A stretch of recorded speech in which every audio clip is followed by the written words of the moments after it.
Wow, thank you so much. It's such a thrill to have all you guys here. We're really excited. So you guys are part of an event that's happening in 140 countries around the world. And this is the official United States event, although there are other events around the country. There's the National PTA, which is one of our sponsors. In fact, in a minute, you're going to hear from their national president, is sponsoring 200 events, smaller events around the country.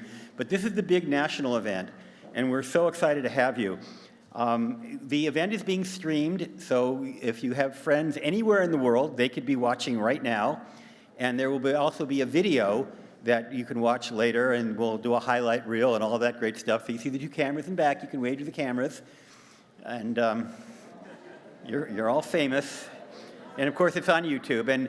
And later, if you want to get access to it, you can go to CID2020.org, and there'll be a live stream will be available to watch later.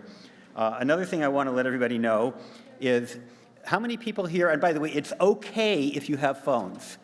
How many people here have phones or other devices with them? Great. You are free to tweet. We want you to be on silent, but we encourage you to tweet, Snapchat, TikTok, Instagram. You're probably not using MySpace, but whatever you got, feel free to post. Obeying all the rules that we teach kids about making sure that everybody in the picture is cool about being in the picture, things of that nature. So the theme of Safer Internet Day, the global theme from all 140 countries around the world, is Together for a Better Internet. And that emphasizes that we're all in this together. Young people, parents, companies, community, industry, government, everybody has a role to play. And that's really what this is all about. It's about holding the companies accountable to make sure that they're doing everything to protect the safety, privacy, and security of their users, to hold parents accountable to make sure that they're encouraging their kids to go online. We want our young people online, but also making sure that they themselves are good role models and that they're allowing for helping their kids better understand. In fact, when you guys get home tonight, we want to encourage you to have a conversation with your folks and your siblings and your parents. Ask them how they're keeping safe online. Tell them about what you do to protect your privacy and safety online, what you learned today, because this is an ongoing conversation that everybody should be having. A couple of things.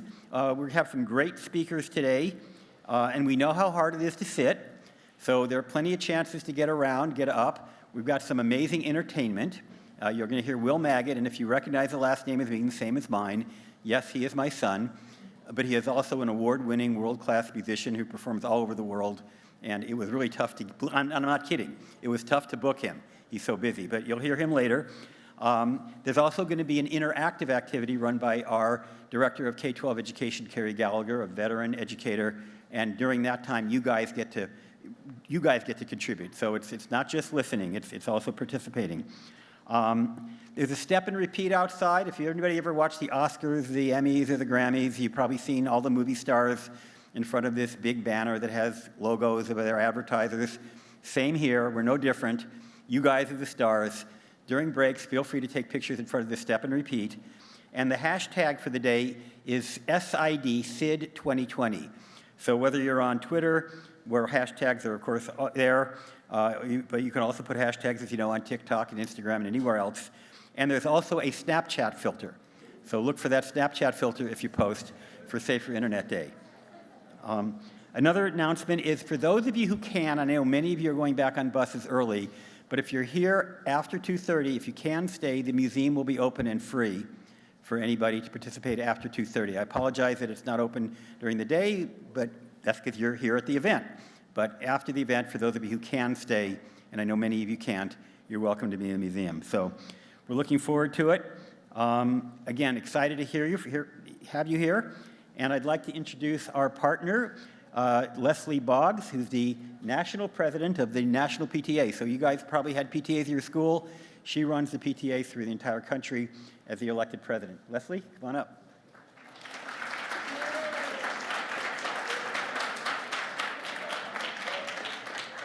Good morning, everyone. I'm so excited to be here today, and thank you, Larry and the Connect Safely team for putting together this wonderful event. It is such a pleasure to represent everyone in PTA and the over 3.5 million members that we have across this nation, which represents all of the children and families across our nation. We are very, very excited about the important work you're here about today. There's a classic newspaper comic of a dog sitting in front of a computer who is bragging to his friend about the success of his post, saying on the internet, "Nobody knows you're a dog." And while that is funny, it also brings back to an important part of what we're going to discuss today, is that anyone can pretend to be anything on the internet. When we're on the computer or on our phones, sometimes it feels like the things we do online don't really matter. But that's just not true. Many of us, especially you young adults and children here today, have seen or have personally experienced how much it hurts when someone spreads a rumor or shares a private photo or post. That's why we're all here together today. As the Safer Internet Day slogan says, we've gathered together to create a better internet. I am so proud of the work PTAs are doing across this great nation and have done to support this work through our incredible PTA Connected program. As parents ourselves, and in response to the needs and interests of parents nationwide, National PTA has been working for over 5 years to foster communication and engagement between parents and kids and young adults to establish and model healthy online safety habits.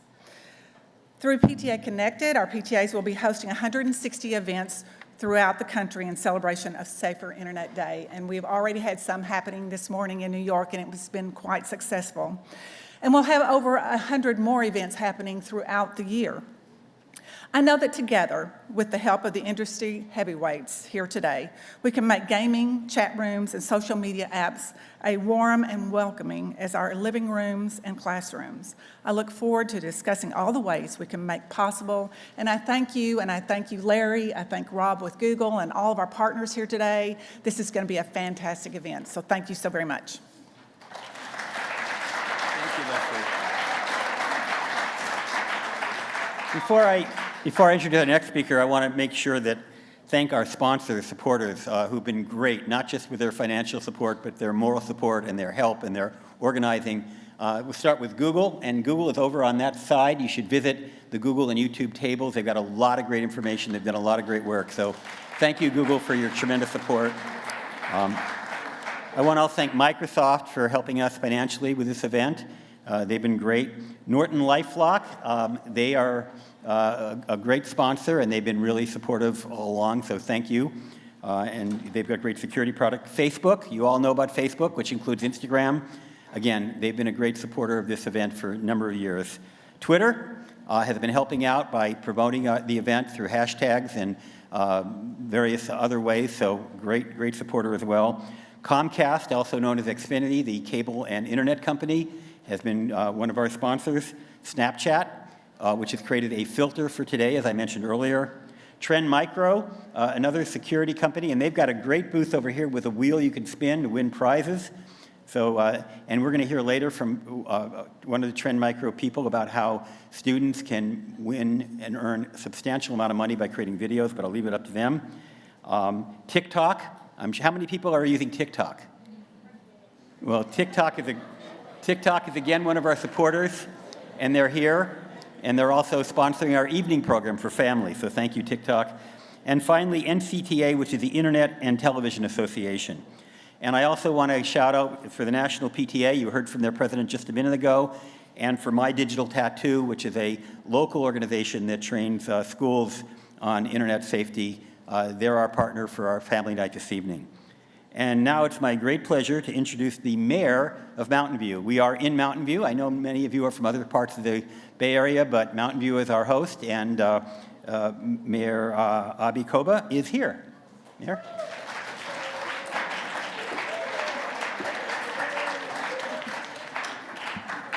Good morning. Yes, we are in Mountain View.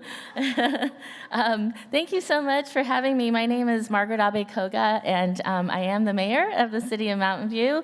And you are in Mountain View, so welcome to our fair city. Any folks from Mountain View? Great, yes. So welcome to all of you and all of our visitors today. It's really great to be here to see so many of you students, educators, nonprofits, and industry leaders to talk about how we can work together for a better internet. So I'm kind of old, I'll admit. I have two daughters who are actually teens. They're not here today, but I actually remember when the internet was created or was starting to pick up. And over the years, I've learned how to use it, learning how to use social media as a elected person. It's really important. One of our biggest jobs is to communicate what we do for the city. And so social media has definitely been helpful in our being able to communicate out to our residents and our voters. And so I've learned how to use some of the apps and the media. Not quite on TikTok yet, but trying to get my daughter to teach me that one. But as much as it is a powerful tool, it is also really important to learn about how to use it safely, how to be respectful of others as you communicate. And when you're I like to call myself a public official or a public servant. People call us politicians, but oftentimes you'll hear how we have to have a thick skin because we're often judged. People like to make comments, and that's really a big part of our job. And as much as it's always great to hear positive things, but we do, get quite a bit of criticism too. And personally, I've definitely experienced that. And as much as I've been in this world for almost 2 decades, so you do grow a thicker skin, but it's still hard to hear things that are, not positive or negative. And so I think that's what's so important about what we're talking about today, how to be on the internet, do it in a respectful way, do it in a positive way, as Leslie mentioned, making these forums welcoming, and especially for the young folks. As I mentioned, I have 2 daughters, and we talk about internet safety, and I hope that you do go home and talk with your parents about the topic and with each other too, just to be mindful of each other. So I'm really grateful that you're having this event. It's exciting that it's here, and we're part of an international celebration day. I think it's fitting to have it here in the Computer History Museum. It's amazing. I think about how Mountain View is this town of about 80,000, and we've been a kind of small town, but over the last decade or so, we really have become we call it the epicenter of Silicon Valley, and as a result of the tech world, and you're all here as part of that, helping to make history. So thank you all for being here and spending the day, and I hope you have a really good one. And please, visit the Computer History Museum if you have a chance. It's always good to know the past, to understand the present and the future. It's a saying that's often said, but there's a lot of history in this place, so hope you can see it. Thank you.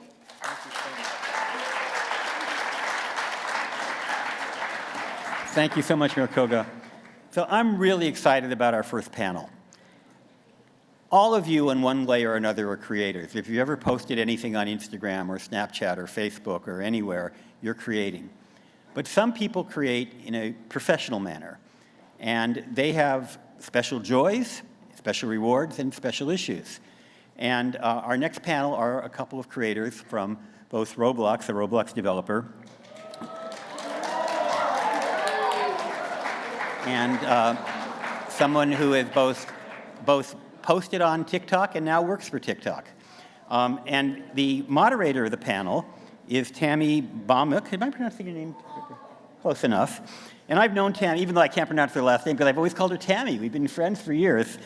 She's Vice President of Marketing and Digital Civility at Roblox. What a great title, Digital Civility Vice President. That's great. She works with the company globally, inspiring brand advocacy, awareness, engagement through social channels and digital experiences. She's also creating a worldwide community of internet safety leaders to ensure good digital citizenry among kids and teens. She's passionate about growing companies that enhance people's day-to-day lives, brings over 25 years of consumer and high-tech marketing experience to Roblox. She's worked with other important companies in the Valley, and also is on the board of the board of directors of the Family Online Safety Institute. And like me, she graduated with a BA from the University of California, Berkeley. So go Bears, and come on up.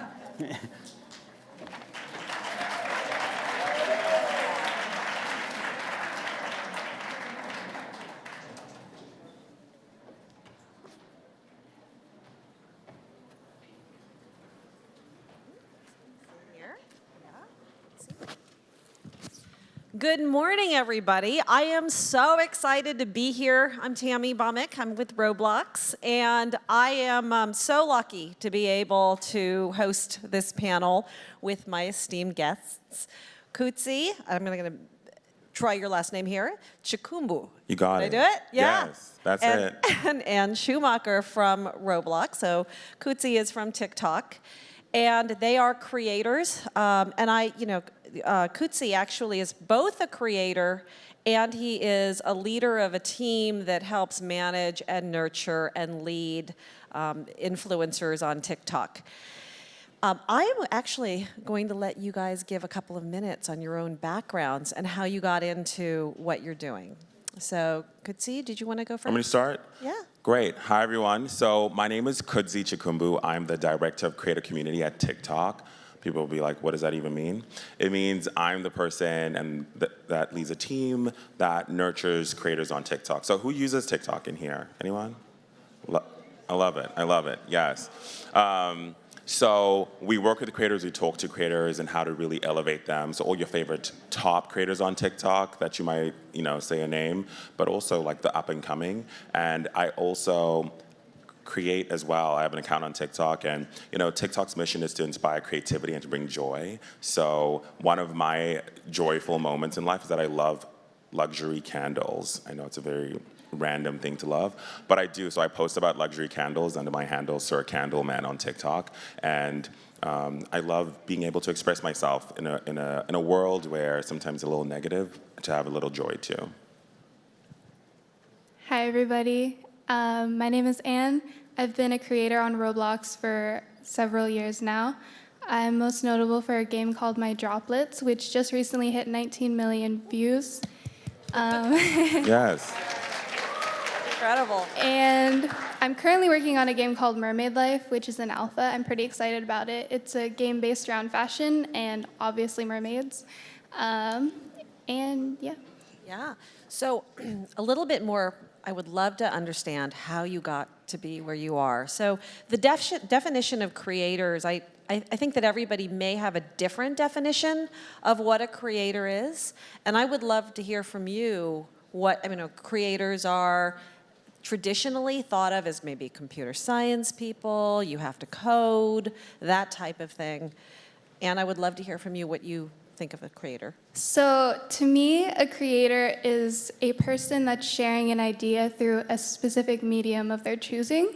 So you could be a creator through photography, writing, coding, 3D modeling, animating, any of that. Kutsi, do you have a different? Yeah, at TikTok, we say it all the time, everyone is a creator, not only because it's a nice and easy thing to say, but I think we all have creative instincts and passions. Maybe they're latent, but they're inside, and the app allows you to do that because of the creative tools and effects that are really easy to use. But in general, I think anyone with a creative instinct and wants to express that is a creator. So everyone here is a creator. So growing up, did you ever think that you would be in the business that you're in? Anne? I, from the age of 8 years old, thought that I was going to be the CEO of Pixar one day. Still could happen. I'm super into animation, creating, but I definitely knew that I was meant to do something and share my ideas with the world, especially when I joined Roblox and started making games when I was 14 years old. How do your parents feel about it? They're super excited for me. They're my biggest fans. Did I think I would be a creator? So, fun fact, a lot of people don't know this about me. I was an accountant a couple years ago, and before that I was a management consultant. Very good with a spreadsheet, but also very good with creating content. And so when I hear that question, I was like, I always wanted to work in online video and entertainment, so it was a goal. I didn't know it would manifest in this specific way. But also, like, midway through my accounting job, I was like, it's a great job, you make great money, it's a good profession, but also, like, I realized you can create your own life, right? And you can, like, pivot and, like, live the dreams that you want to live. So you don't always have to be the standard thing. You can create online, but you can also create your life too.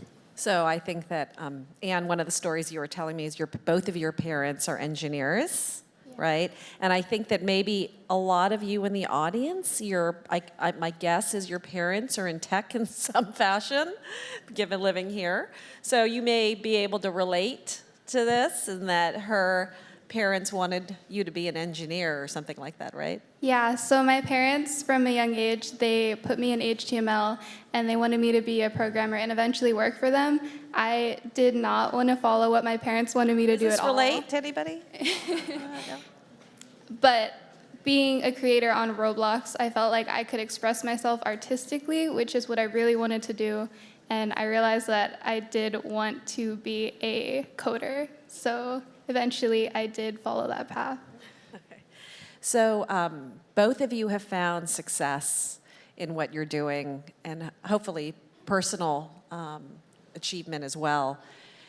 I would love to hear, and both yourself and the creators at TikTok that you work with, there are pros and cons, there's ups and downs to being a creator. I'd love to get into some of that. What are some of the challenges that being, I think that a lot of people out here especially think, how to be so cool to be a creator. Everybody probably knows some of the upside, right? The notoriety, the fame, sometimes the money that comes with it. But what are some of the challenges that creators face? Yeah, I can give it a stab, and then you can go for it. As you were saying that question, I'm thinking success. Like, what does that even mean? And I think, one, it's really important to define it for yourself. So, success could be, again, fame, fortune. For some people, it's just creative satisfaction, being able to bring to life the thing that they really love. For some people, it's building a community. And for some people, it's just the process of creating. So defining that. But, traditionally, people think of success as like followers and views and money. And I think I've seen a lot of people get that. And I've had some viral videos too. And some of the negatives is that, if you have that kind of fire success, anytime you don't have that, for your next video, the next thing that you put out, you kind of think, oh, am I still good enough? Then you can get into this mental cycle of like ups and downs based on your views. And that's not good, right? Because you are a person outside of your videos, and it's really important to remember that. And also, once you kind of find that success of people loving your creative expression, in this case, videos, you then think you have to keep up with it. So like now you feel the pressure of like keeping up with this audience and going. And what I found in order to counteract that is to really like remember your why. Like, why are you even doing this in the first place? And that should be your driver. If it's to be creative, you must stick with that creative instinct, and that will carry you through. Yeah, and also just the fact that putting yourself out there can be terrifying. Putting your creations out there can be terrifying. There's going to be a lot of people that are going to be big critics of your work, but some of it can be really useful, and others can be just plain bullies. And I think it's important for you to decipher what is helpful and what you should be ignoring. So it's, I think it's, when you're in high school especially, it's really, really, really hard to draw the line and create boundaries and bumper guards. I think that mental health is so critical, so important in this day and age of the internet, and making sure that you all are helping each other and your friends put those safeguards on your lives, no matter what they are. How do your creators find balance in their lives?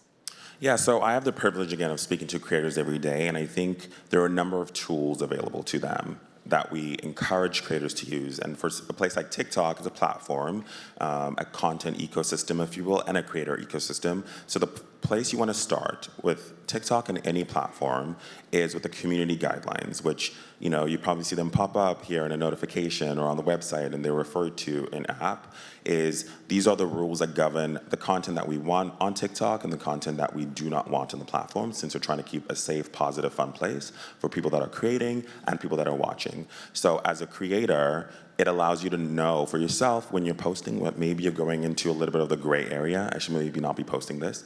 But also as a viewer, and this is where you get to start using the tools at your disposal, you now know what governs this platform, and you can report accounts and report content. And what I've learned is you get to control your energy around your life and the negativity that comes to you, and you can block, you can report. At the account level, you can turn your account from public to private. You can, when you're posting, take off comments or use keyword filters to remove comments. On TikTok, who knows what a duet is? It's like when you make a side-by-side video on TikTok. You can turn that off on a video. Some people don't want other people controlling their narratives. They want to just post their videos and not have people post. So those are a lot of the tools of having people know that you are in control of your community and the energy around you by the tools and the guidelines that the platform has. So you bring up a great point, and I think that for any platform, TikTok, Roblox, any platform that you guys spend a lot of time on, take control of your world. Go into the settings, set things up the way that you want to set things up to create positive experiences for yourself. You are able to take control. One of the things that Anne had mentioned to me was that she has seen bullying. She has seen negativity with some of the interactions. How do you deal with that? How do you separate yourself from the negative? So there are some specific cases. When I was 16, I had the opportunity to be in an interview with Forbes magazine. They wanted to talk about myself as a creator, and I was so excited. I wanted to share it with my Twitter following, and so I posted the article on there, and people had taken my face and zoomed in on it really closely and started judging every feature about me. But I think what's important is that kind of negativity has nothing to do with you and everything to do with the insecurity that they are feeling themselves. And also just give yourself a detox from all of social media if you need to, so that you don't engage with the negative people. And also use the block button. It's really helpful. Can I add on to that real quick? Yeah, so I post about candles, so how negative can you really be? But I do get I hate this, and I'm just okay. I'm a little older, so I just, I can understand that it's just a comment, it doesn't matter. But, for the people here, if you ever thought about writing anything negative, I hope not, but when you do get those comments, you should always remember the intention. For a lot of times when people say mean things, I'm sure you know this, they're saying it because they want attention. They think they'll either get more likes or more views, or people go to their profile and then follow them. And it's really like a person wanting attention and love. And if you realize that that's what that's about, it's never about you. It's really about people wanting attention. So what's important is continue to, even when you sometimes get negative feedback, continue to give positivity, because the internet is a two-way street. It's what you get is what you give, and you always want to counteract that negativity with positivity. And like she said, sometimes you can also just take a break. Yeah, use that internet for the force for good, right?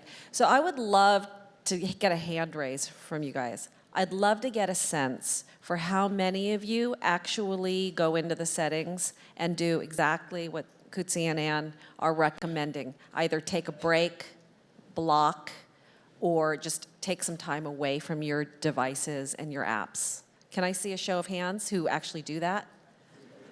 Love. Way to go, way to go. It looks like half of you, so maybe you'll inspire more people. There are a lot of settings. They're really there for people to empower themselves, to create a safe space. I'm a firm believer in using all of them. So going down that path, safety, we've talked a little bit about mental health and making sure you're as balanced as possible. Talking about safety, what are some of your tips or recommendations when you're a creator, you've found popularity?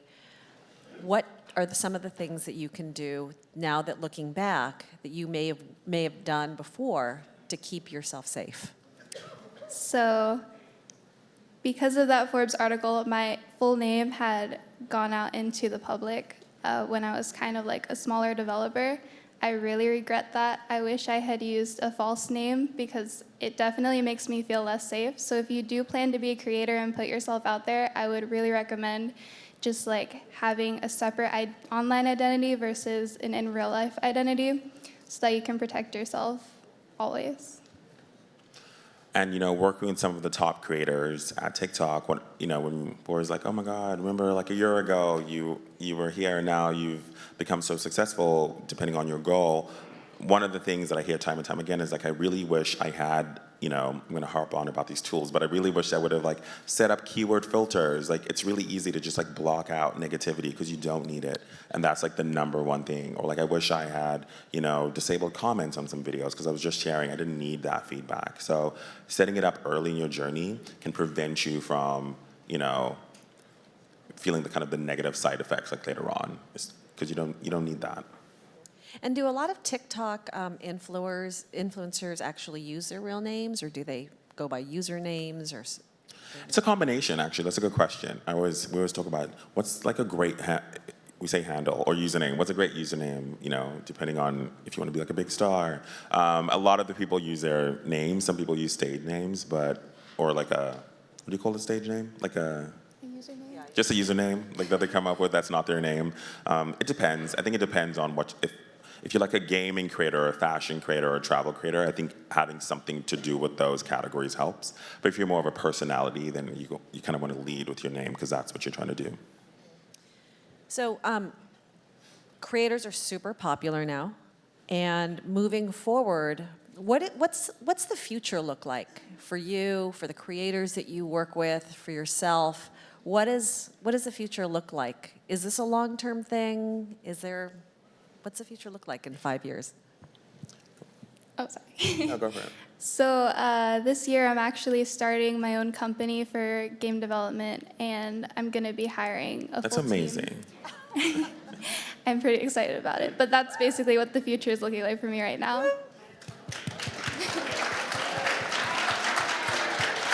I love that. A boss in the making. Well, a boss today. Congratulations. Thank you.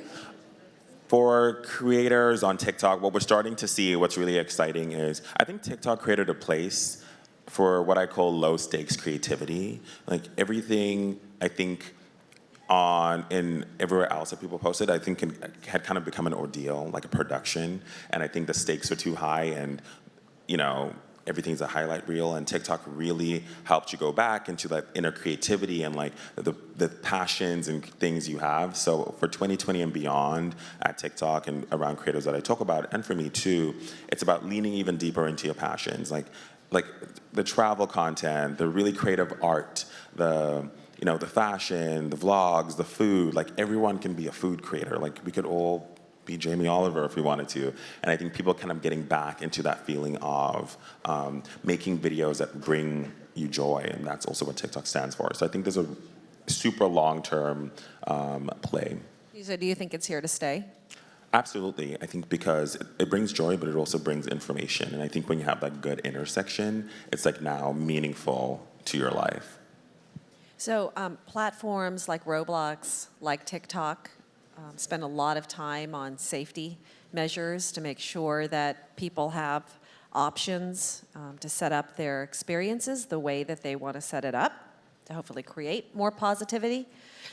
Moving forward, what do you see as the future for safety on the internet, not only on your platforms, but in general for these high schoolers?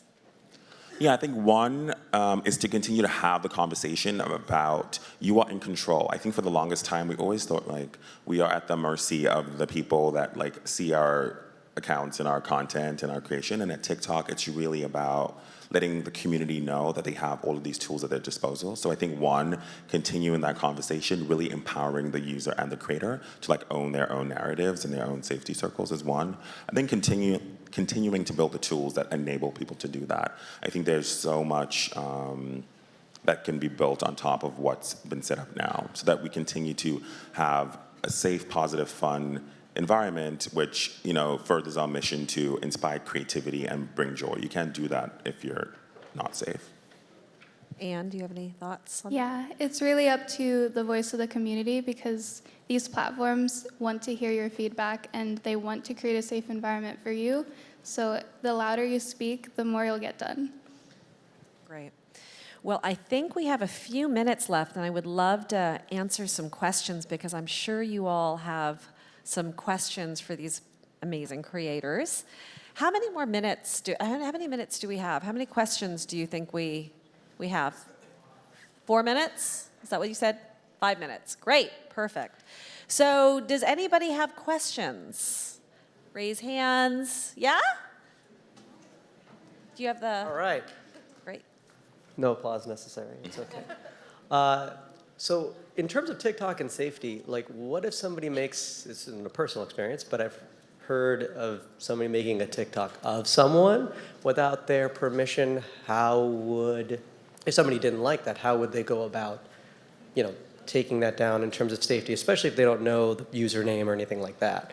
And what does that outlook, you know, in the future look like in terms of safe internet, if that makes sense? Sure, I'll give it a stab. So, you know, you gotta go a couple levels down. So first is, what is the mission of TikTok? It's inspire creativity and bring joy. That means we want a safe place where people feel positive and happy to create. And then we have our community guidelines, right, which dictate what we allow and don't allow on the platform. So anything around negativity, bullying, harassment, like anything in that world is not allowed on TikTok. So you have, with that, the in-app tools to able to report that. So you can actually report it in-app, or if you go to the Safety Center on TikTok.com, there's also directions there. So if you report it, you can literally at that video, that if you're talking about it, click the buttons, click report, and it'll write it down, and it'll say which video, and then that will be taken care of by the team, and they'll review it against the community guidelines. Yes, the blue shirt. Or maybe, I don't know what, can't see that shirt.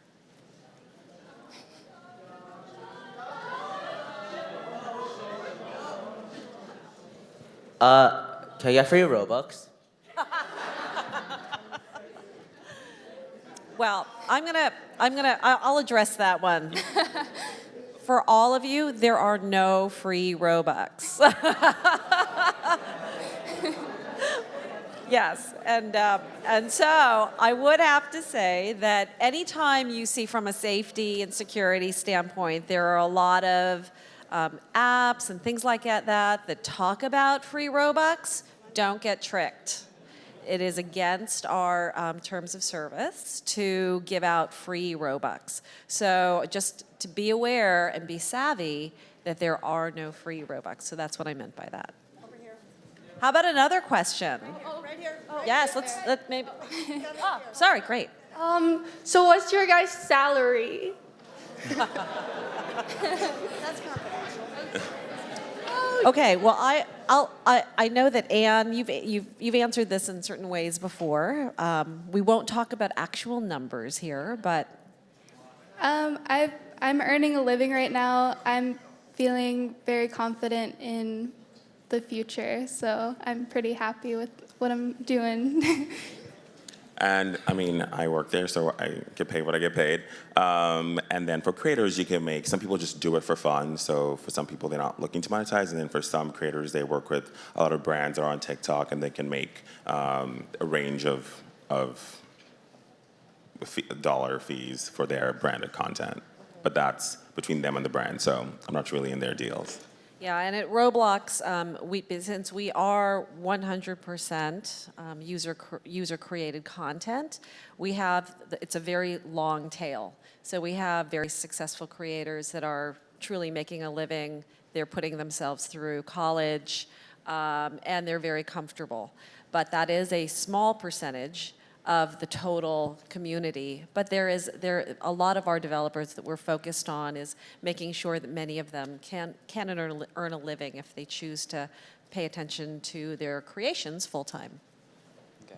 So, in terms of the popularity of the rising game genres of Roblox and the social media platforms like TikTok, with the rise of bots coming in, how are you all able to take care of those things and with the algorithms and the moderation?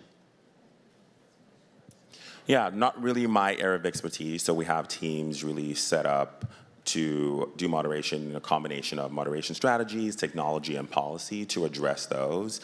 Not really my area of expertise, but they're ever evolving so that we can continue to build a platform where people are, having actual fun and having joy brought into their life. So on Roblox, we have a lot of verifying little games that you can play where you rotate this object until it matches perfectly, and then you can leave a comment or whatever. But personally, when I have a group for a game, I just like to close it off. So you have to be accepted into the group so I can manage any bot spamming in my feed under my group. And we have teams of engineers that address it on the global platform as well. I have two quick questions. Was TikTok originally called Musical.ly? A long time ago, yes, and it was rebranded from Musical.ly to TikTok, but we're in TikTok world now. And do you guys play a lot of Roblox? At TikTok, not so much. Not me, but I'm a big fan. Do you guys? I play it every day. Thank you. How do you become a creator? Oh, that's a great question. It's almost like an existential question. It's like, who am I even? How do you become a creator on any platform? And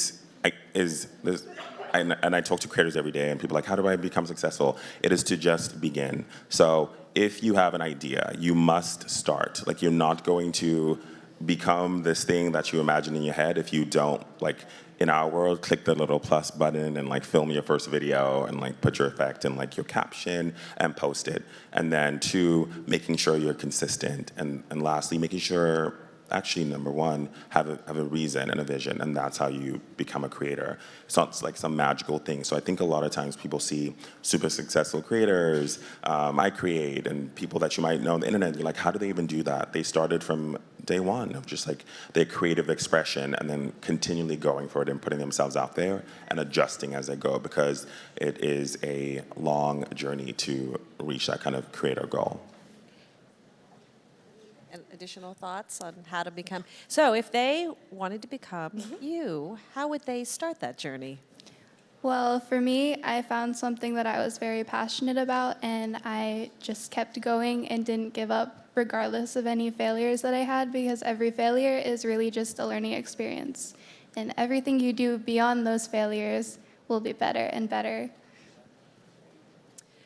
I think one more question? Sorry, hi, I'm Zakia. I'm from Pinole.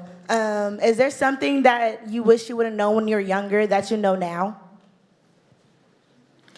Another great question. I'll let you go first this time. Oh, no. Okay, I'll go for it. So I mentioned it earlier, but I had my career so I studied accounting and finance in college. Became an accountant, a management consultant. I had this dream, and only when I was so unhappy that I couldn't get out of bed to go to work, I still showed up, because show up to your job. I decided to make a change, and I really wish, and it's led me here to this creator journey for myself, and then with all the creators that I work with, and a life that I love. And what I wish I'd known was that you are in control of your life, much sooner rather than later, and started that journey to become the fullest, most authentic me that I can become. And even more importantly now, given that it's Internet Safety Day, knowing the power that Safer Internet Day, knowing that the power that you have as a person putting out energy into the world, always be a force for good. Always put out positivity, because one, you get it back, but also it inspires other people to do the same. So, in a world of bullying and mean comments, be the positive force always in life. So personally, I feel like your personal connections are just as important, if not more important, than the number of likes that you get on a picture, the number of likes you get on a tweet. it's just so important for you to have personal connections so that you still have like real connections. I don't know what I'm trying to say. Personal connections, Yeah, I think that's really important. Real life connections, Yeah. personal connections, yeah. Just so you feel like you belong, you know. So I think we're out of time. Thank you so Thank much you. for all of your time and your thoughts. Thank you so much.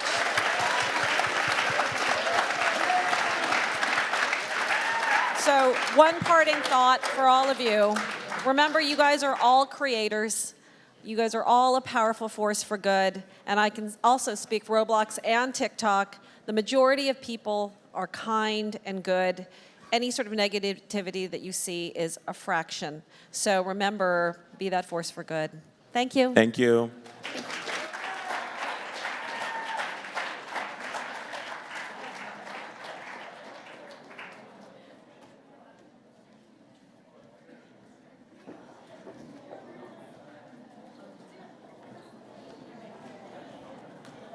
Well, how was that? Yeah? Thank you so much for the panelists for being on that panel and for giving us all your insights. They'll be around, so if you guys have questions, I know a few of you guys did, feel free to go up to them. Don't be a stranger. Don't be shy. They're not going to bite. So thank you once again. So for the next part of our program, we're going to kind of get up out of our seats, have a little fun. But before we get into that, I want to know how many of you guys watched the Super Bowl this year? I'm so sorry about the Niners. I'm so sorry. But more important than the football is the commercials that happen. So the next person who's going to be coming up on stage actually had music that was a part of one of the commercials, and that was the Porsche commercial. So if you guys go back and watch that, his music was a part of that commercial. How many of you guys have heard of Coachella? As I expected, the next performance that we have, he's actually performed at Coachella, which is really cool. So I'm really excited to announce and bring Will to the stage. If you guys aren't familiar with who he is, he's based out of Oakland. He's a trumpet player, producer. I'm going to butcher this name, or butcher this term, so I apologize in advance. An ethnomusicologist? Yeah? Okay. And a DJ. His latest project is the Balkan Bump, and he's currently touring theaters across the US and Canada. So if you guys want to get more information, learn more about him, his website is willmagid.com. And also, you guys are more than welcome to kind of get up out of your seats, have some fun. If you guys do want to post on social media, once again, we have a Snapchat filter, more than welcome to use that. And if you post on Twitter or Instagram or anything, use the hashtag SID2020. And now I'd like to welcome Will to the stage.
Thank you so much.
Can I take a selfie with you guys? Is that okay?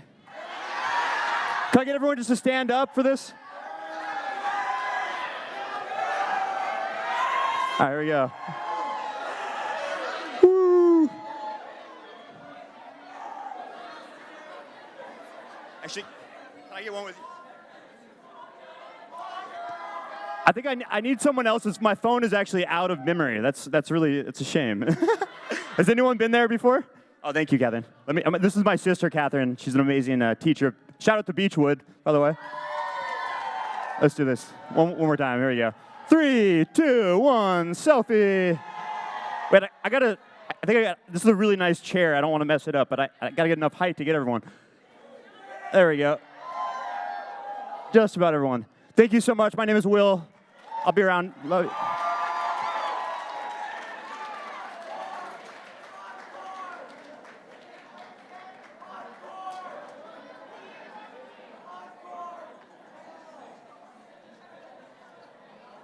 How amazing was that?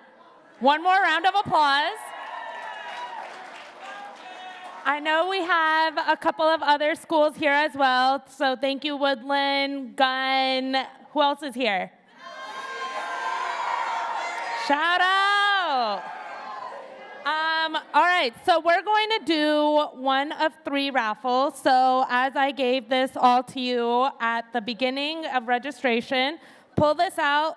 Make sure you're able to read the number that's on the blue ticket. We're going to be giving away 3 prizes right now, and then we're going to continue giving away more prizes throughout the day.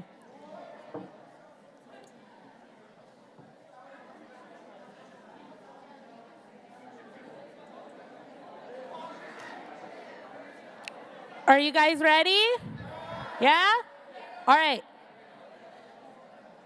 Just a disclaimer, this is for students only, so I know some parents and educators grabbed one, but this is for students only. Oh.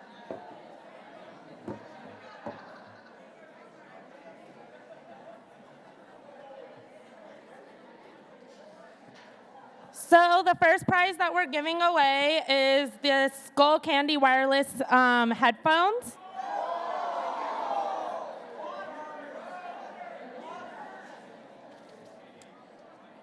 Guys ready? Ticket number 063373. Do you have it? Come on up.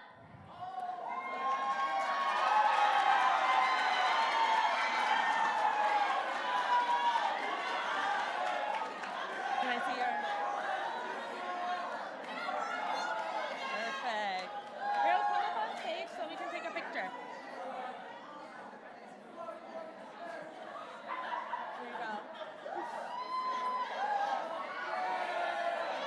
Right. The second prize is going to be this Lenovo smart clock with Google Assistant.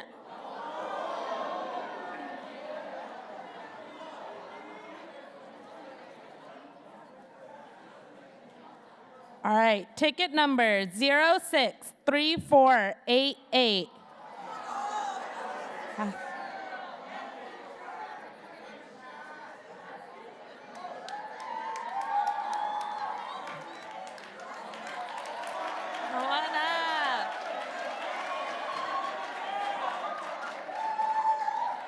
Let me see your ticket number.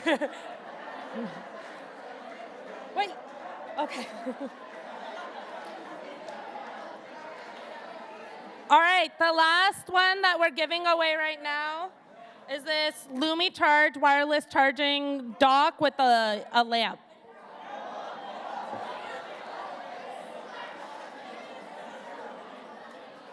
Okay. 063451. Does anyone have that? I'll read it one more time. 063451. Come on up. Come up this way.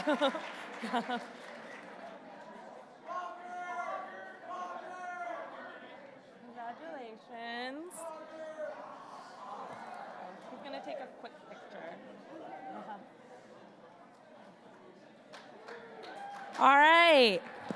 Congratulations. We have 5 more things that we're going to raffle away. Make sure that you guys check out all of the tables. I know some of our exhibitors are giving away some really cool prizes. I'm going to let you guys go for a 10-minute break, and I will see you guys back here in 10 minutes.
phone.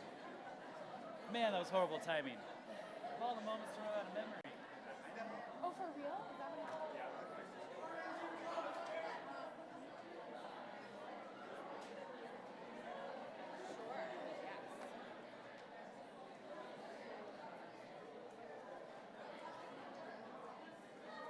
All right, I'm just gonna click it and we're just gonna start. Yeah. Okay. If you can hear me, clap once. Clap twice. How we doing, Safer Internet Day?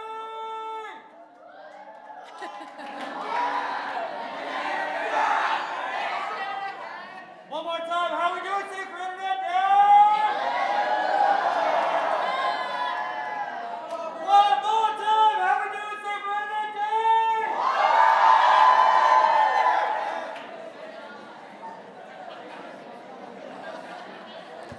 All right, welcome back.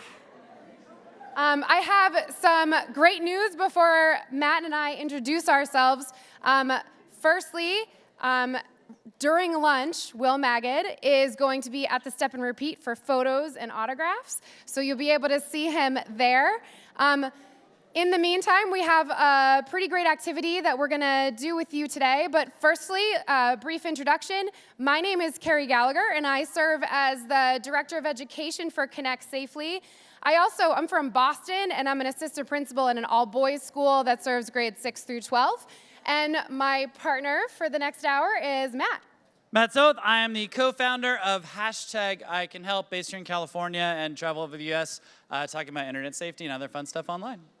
All right, so the theme that we've had so far today is the idea that with the internet and all of the amazing tools, some of which are represented by our amazing tables here today, there are some incredible rewards and opportunities.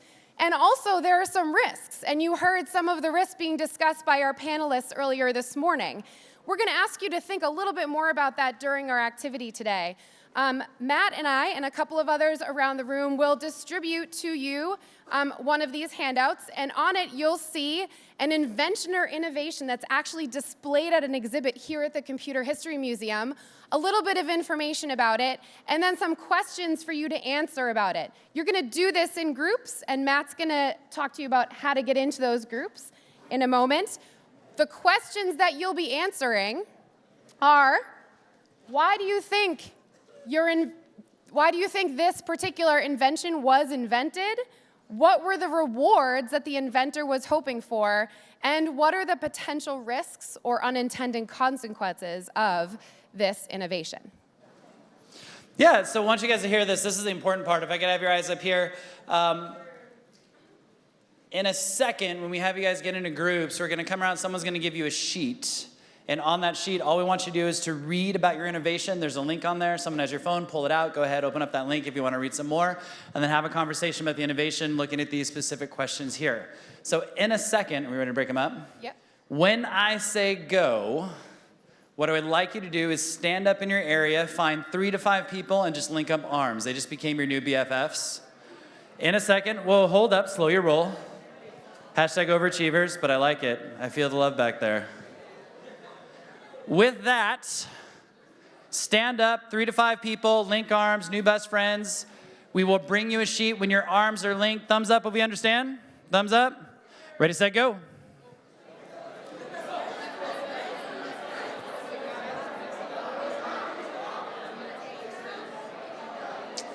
Find your people. People for me. Link up arms. Once you got them, link up arms, link up arms. We will find you, bring you your handout, link up those arms. I love it. Do y'all need a sheet? They have this one. Oh, are you on the group? Awesome sauce. I love it. Linking up, are you all a group over here? Are you a group? This one? Thank you. Thanks for coming. Linking up arms. Raise your hand if you need a sheet. Raise a hand if your group needs a sheet. You guys need one? Thank you. You need one? Thank you. How big are you? You got one? All right, you guys are good. Thank you.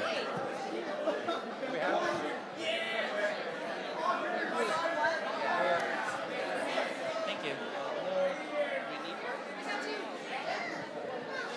All right, anyone else raise your hand? Anyone else need a sheet? Raise your hand, raise your hand. We're good? You need one? Yeah, thank you.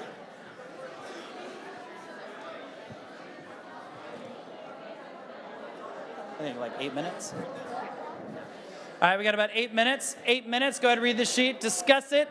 Questions are on the screen. Here we go.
Okay, perfect. If you hear me snap once, snap twice. I love that sound. So here's what's gonna happen. I want you guys to hear this. So we designated a speaker in each group. We're gonna ask you some questions. You guys get a chance to raise your hand. Shh. You get a chance to raise your hand and share about your innovation. What we would like you to do is introduce yourself and your school. Name your innovation. Name your innovation, and then tell us about the risks and the rewards. Okay, so one more time, introduce yourself, your school, name your innovation, talk about the risks and the rewards. So kicking this off, looking for volunteers. Anyone would like to share about their innovation to get it started? Oh, sorry, hold on. We're gonna do innovation by innovation. Oh, innovate, I apologize, innovation by innovation. Here you go.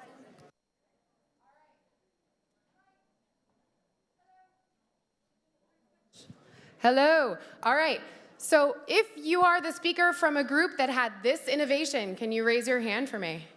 Awesome. Okay. So we're going to run a mic over to that speaker right there so that she can share. So remember what Matt said. You're going to introduce yourself, your school, and tell us what your innovation is. Start with that. Go ahead and stand up. Hi, I'm Tu. I'm from Milpitas High. Our invention is this advanced computer. Could you say what the innovation is one more time? It's like an advanced computer. Yeah, so it is the first ever supercomputer, right? So what did this supercomputer help the United States create? The first hydrogen bomb. That's right. Very, very good. Okay, is there another speaker from a group that had this innovation? We got one right here. Okay, go ahead, stand up. Tell me your name and your school. My name is Oscar. My school is Beechwood School. The rewards and the risks. Risks, rewards. All right. So the rewards from this was the bomb, which helped us win World War II, and the risks / consequences was a lot of deaths of people who weren't involved in the war.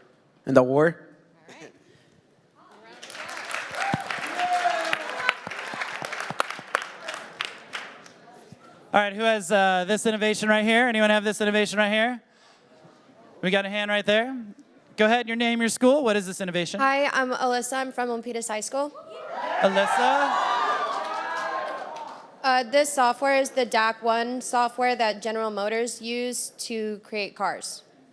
Excellent, very good, very good. Someone else from this group? I saw some hands back here, right back there. Right there. Right Tell us, name, school, some of the risks and rewards. Oh, risks and rewards. Hi, I'm Shaden from Milpitas High School. Okay, some of the potential risks for this is that, sorry about that. You're doing great.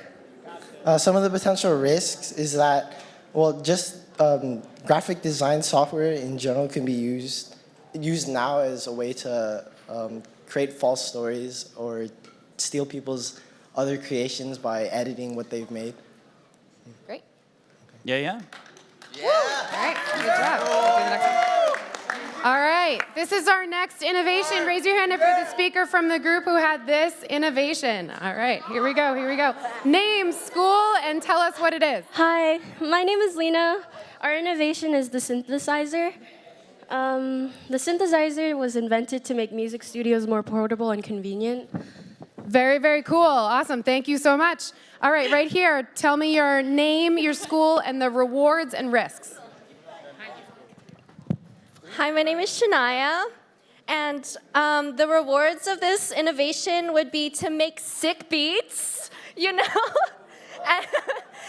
the risks are financial failure because a lot of old people apparently don't like new things. I'm sorry, no offense. It might corrupt the minds of young people. All right, one more.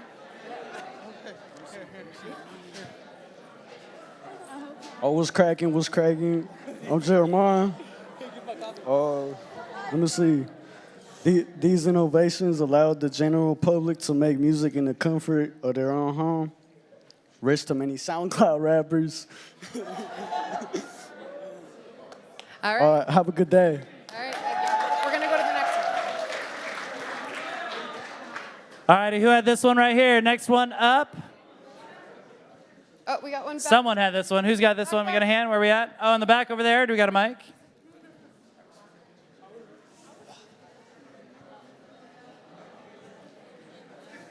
All right, here we go. Name, school, and innovation. Hello, my name is Chloe Wang, and I'm from Milpitas High School. This innovation is called Aaron, and it's a robotic arm and software system created by Harold Cohen. Good.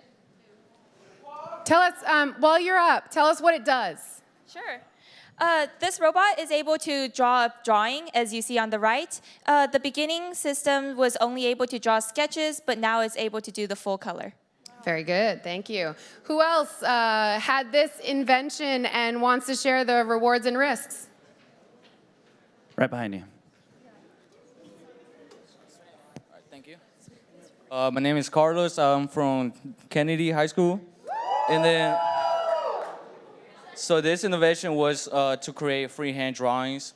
At first, it couldn't do it the color itself, but now it just advanced and it's able to do the colors by itself now.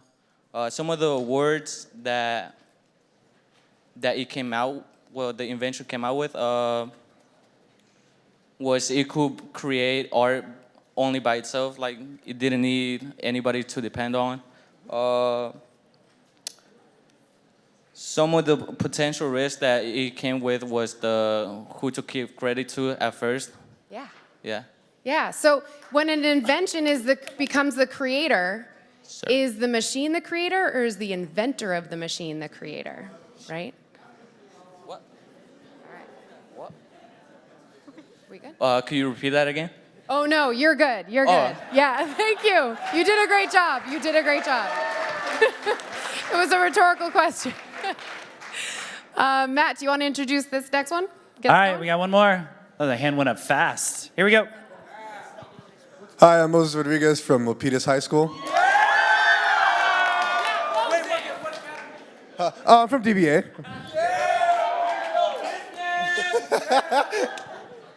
All right, that beautiful babe up there you see is Shaky. Shaky was developed in Stanford Research Institute from 1966 to 1972. Shaky was a mobile robot with cameras and touch sensors controlled by a large remote computer. It capitalized on progress in computer vision, language processing, and planning to understand instructions, such as push the block off the platform. Why is it named Shaky? Yeah, and direct its own actions. Sorry. The rewards that the inventor was hoping for, this was a basis for AI. The inventor testing was most likely hoping for a way to proceed in AI research and advance progress. What was the potential risks of unintended consequences? The consequences of this invention was the progress in sophisticated software, search algorithms, and advances in AI technology techniques. Very thorough. Excellent, excellent, excellent job. All right. So this is our very last invention, and I know there's a great group right over there who knows exactly what this is. No? Okay, we have a hand up right here. Name, school, and let us know what the invention is. Hi, my name is Matab, and I'm from Milpitas. So this is basically electric commerce, basically like selling and buying online and through telegrams and letters and like other websites and stuff. We believe this was invented to spread, like to make buying easier as clicking, and you can just buy stuff on Amazon stuff.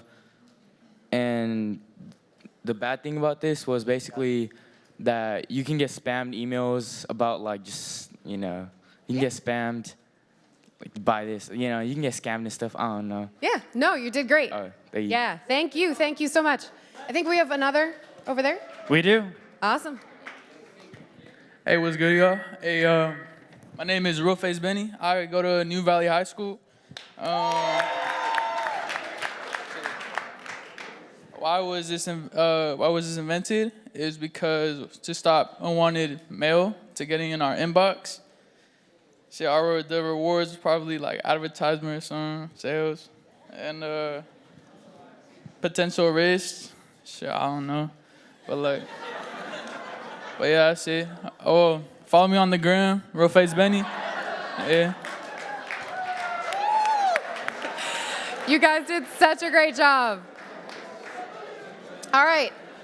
So it's been great to hear your voices during this activity, and we have another opportunity for you to ask questions of some of our industry leaders and a pretty cool inventor that you're going to be able to hear from this afternoon. So firstly, you're going to get to hear from Philippe Kahn. He's the inventor of the camera phone, and he's going to join us today after lunch.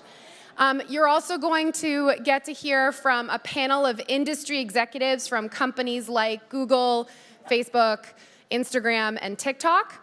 We want your questions so that we can ask your questions of the folks up here. So there's two ways that you can submit questions. You can hop on the browser on your phone and go to the URL you see up there. It's bit.ly/SID2020US.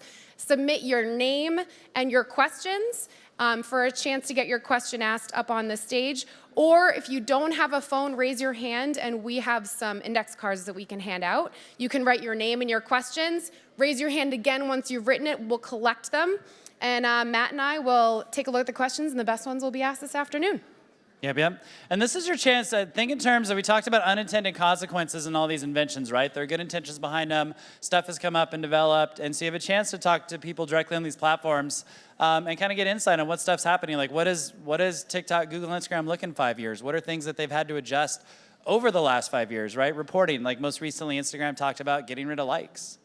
Okay, so what are some questions along that line that are kind of like you want to get in their attention or get under their eyes and sort of ask them a little bit and submit that to us? So do not be afraid to grill them. That's why they're here. We're going to give you 5 minutes to stay in your seats, get those questions written down or submitted, and then we'll check back in with you. Awesome. If you need a 3x5 card, raise your hand. We'll bring it to you. If you do it on your phone, take your phone out. Let's do this.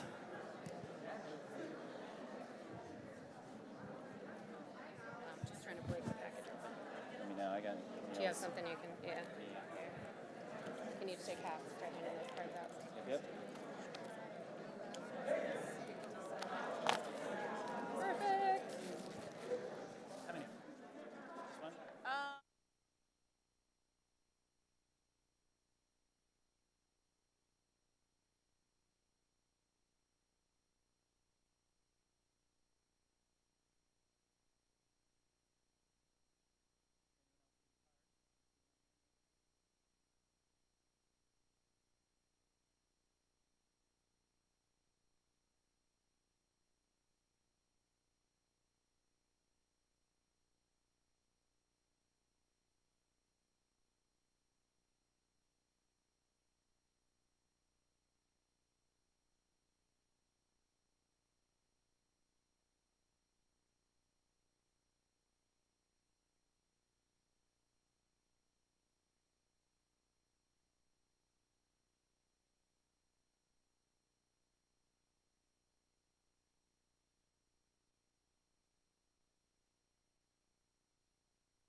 Thank you for all of your thinking and for sharing your voices with us during this activity for the last 45 minutes. Matt and I are super grateful that you guys are here and are a part of this with us today. Before I release you for lunch, yay, exciting, lunch, right? I want to remind you that Will Maggid's going to be out at the Step and Repeat, which is the big display that has the logos of Connect Safely and all of our sponsors. So if you want to take a very nice professional photo with him and get us an autograph, he'll be there. We're going to have you return back here at 12:30. But between now and then, grab some food and visit those tables and get your stamps. Can we get really quick for a round of applause for all of our sponsors who are here today supporting this thing? I love it. All right. Thanks, Matt. Woohoo! All right. Thank you, guys. Have a great lunch. Let's have some lunch. Love it. You guys are such a great team. Are we?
Put your hands together for Miss Honey Khan. Whoa, whoa, whoa. We could do better than that. Put your hands together for Miss Honey Khan.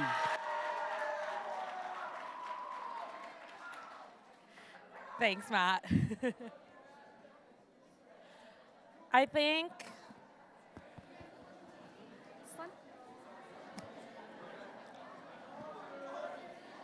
all right.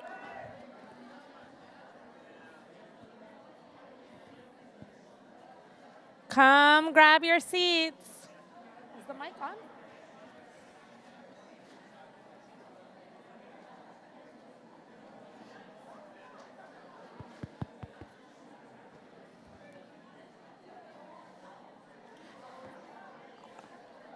All right.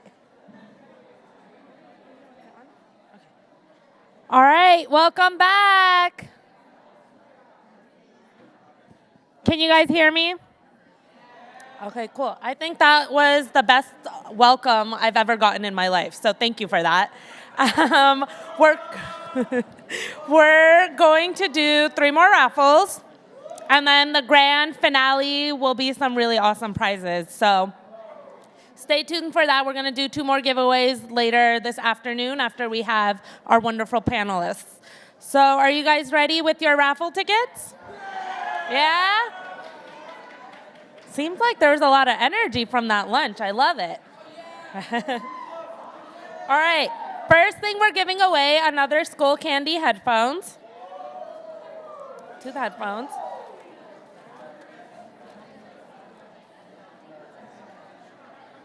All right, are you guys ready?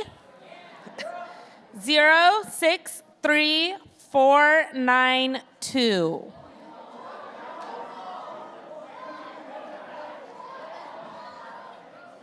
Does anyone have it? I'm going to read it one more time. 063492. No? Going once? Going twice? All right, I'm picking another number.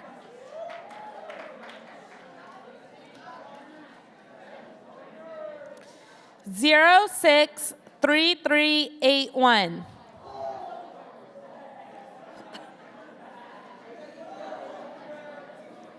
Does anyone have it? 063381. No? Oh, come on up. Very cool, come on up. Thank you. I'm gonna take a quick picture. All right, congratulations. All right, we're going to be giving away another Lenovo Smart Clock with Google Assistant.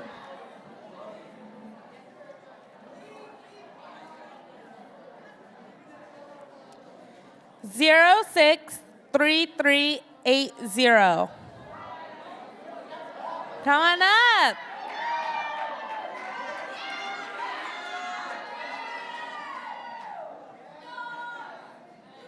Congratulations.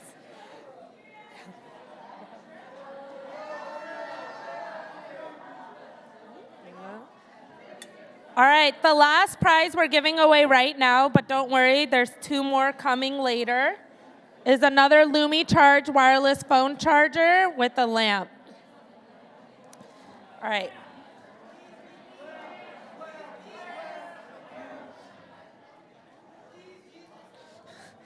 Zero 063458. I'll repeat it one more time.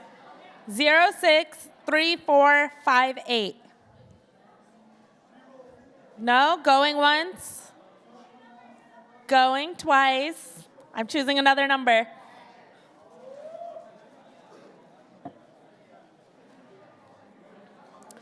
Zero 063391.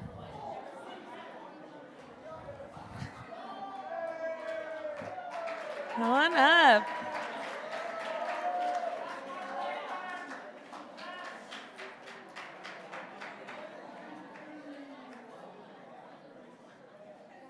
Come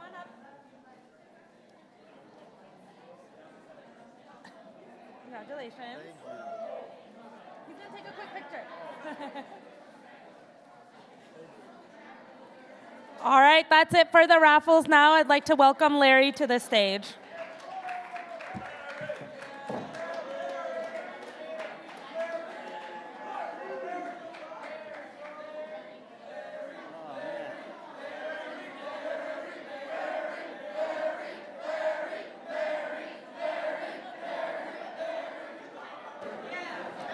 Wow. I'll sit here, it doesn't matter. You like? Thank you so much. Thank you so much. That's a great honor. So, I am so pleased to introduce a friend. We actually started out when I was a tech columnist for the LA Times. I used to interview him, and he'd come over to my house in the evening to show me his latest product, and then my wife would wind up making him breakfast because we wound up spending the entire night tinkering and hacking and fixing bugs and you name it. He did the fixing bugs. I just found the bugs.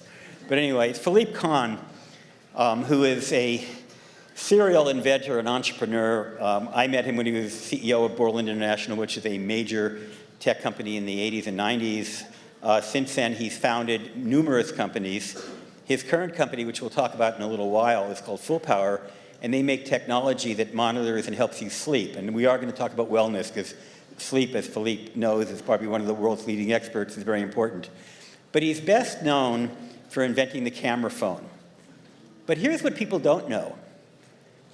You're all familiar with the immigration issue in America, and it's a very controversial issue about what our immigration policy should be. And we're not here to talk about policy, but Philippe, you came over here from France in what year?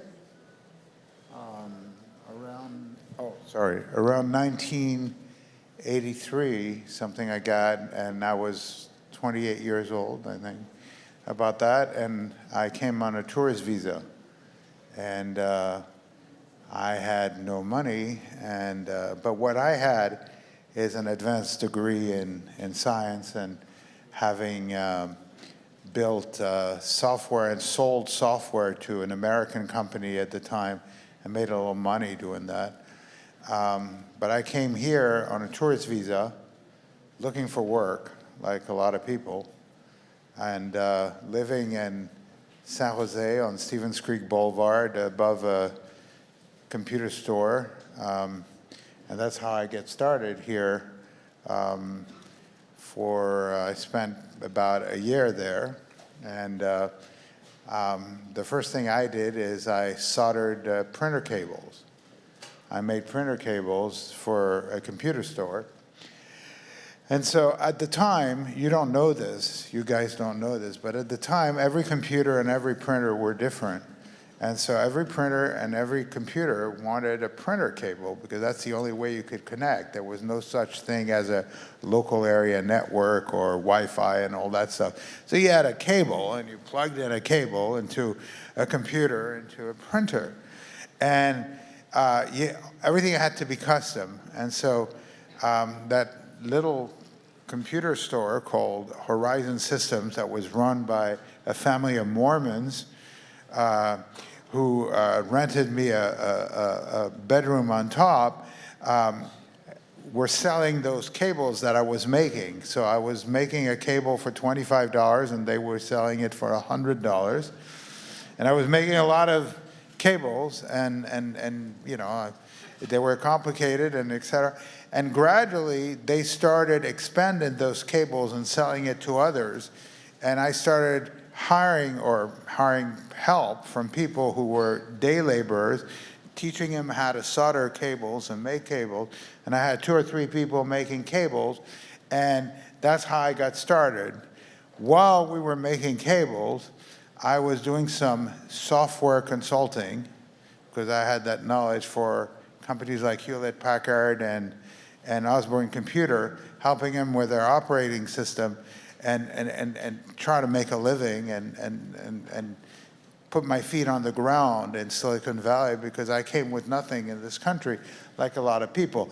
But when I say that, it's a little different than a lot of immigrants who don't have a degree, et cetera. And this is why I encourage all you guys, if anything, get a degree and get an education if you can, because that's really the most helpful thing you can ever do. And get a technical education if you can, because there is no question that having that skill will make a big difference. For me, it made that difference. I came from a family that's very different than yours. I mean, I'm the first person in my family who ever graduated from high school. My grandparents were cabinet makers and musicians. They were cabinet makers during the day, and they played klezmer music in professional bands at night. And so my mother was a violin player also, concert violin player. And but we were all, we didn't have a degree. I'm the first person who really graduated from high school. And I really encourage all you guys, if there's anything you do, is get a degree. And if you can get a degree, a technical degree, that's the best thing you can do for yourself, your family, your parents, your children, your grandchildren, and anybody else, because that will give you the independence in the world. And so that's what coming as an immigrant to this country meant to me, and still means to me every day. I have kids of my own, I have 4 of them, and that's really the only thing I cared about, is try to help them get a technical degree if possible, and I'm lucky that all my kids are doing that. Thank you. So Cynthia P. asked a great question that I was going to ask, and the question is, what was your inspiration for inventing the camera phone? This is an incredible story that goes back 22 years and a baby named Sophie. So tell us the story very briefly about how you invented and why you invented the camera phone. So you all have camera phones, you all take selfies, and you all do that. And so 22 years ago, and I know it's exactly 22 years ago because my daughter is 22 years old, about 9 months before that, I started thinking about sharing pictures in real time over a server infrastructure. I started thinking about that. Think about that. That's way before Facebook existed. That's way before anybody was doing that kind of stuff. And I started building a server in my kitchen, pretty much, where I was able to upload a picture to that server, and automatically that server would send links back to notifications to people who had an email account and could actually get back to them. At the time, the cell phones had very little bandwidth. Today you can share, you can surf videos on the internet. At the time, the bandwidth was very limited. And so I started building a system that was very frugal and was able to actually do a pretty good job at instantly sharing pictures. But it wasn't all there. And on that day, on June 11th, 1997, my wife, Sonia, told me that we had to go to the maternity, and it's in Santa Cruz. We live in Santa Cruz. We still live in Santa Cruz. We lived in Santa Cruz. So she asked me to do that, and so we were driving, et cetera, and she's also a bit of a technical person. We do things together, and she told me to pack my soldering iron, the camera of that time, which was a Casio Q100 camera, the flip phone of the time, the laptop of the time, et cetera. So she asked me to pack all this with her. And so she had a long labor that ended up actually in a C-section. But for 18 hours, she had in labor. While she was doing this, she didn't want me to cater to her too much. She says, leave me alone, et cetera. And so I was in the same room. So I tried to wire all these systems and integrate them into the server that I had in my kitchen. And by about 15 hours, I had a system working that was able to instantly share pictures. So I could actually take a phone, take a picture, and it was shared by about 2,000 people if I wanted to. So the baby was delivered, and I took the first selfie like that. And you can see that first selfie is that actually Time Magazine has it as one of the 100 most important pictures in the history. And I shared it to about 2,000 people. I don't know if you were one of these people. And a lot of people instantly said, how do you do that? Because I was sending pictures in real time, which was not, of course you guys do that all the time. It's kind of ridiculous, but think about, these were prehistoric times, I was doing stuff that you guys we're laughing about today, but those were prehistoric times. And so when we did that, a lot of people say, hey, that makes a lot of sense. And then my wife and I, Sonia and I, we looked at it and says, that's an opportunity for us. And so we built a company called LightSurf that was, we filed a lot of patents. A lot of patents and a lot of the pieces of the company were actually licensed in Japan by a company called J-Phone, and the very first commercial camera phone. And then in the US by Sprint at the time, which was the first carrier who had a camera phone and a picture mail infrastructure, which resembles a lot to what Facebook is or Instagram. If you think about Instagram, what I built that day was Instagram.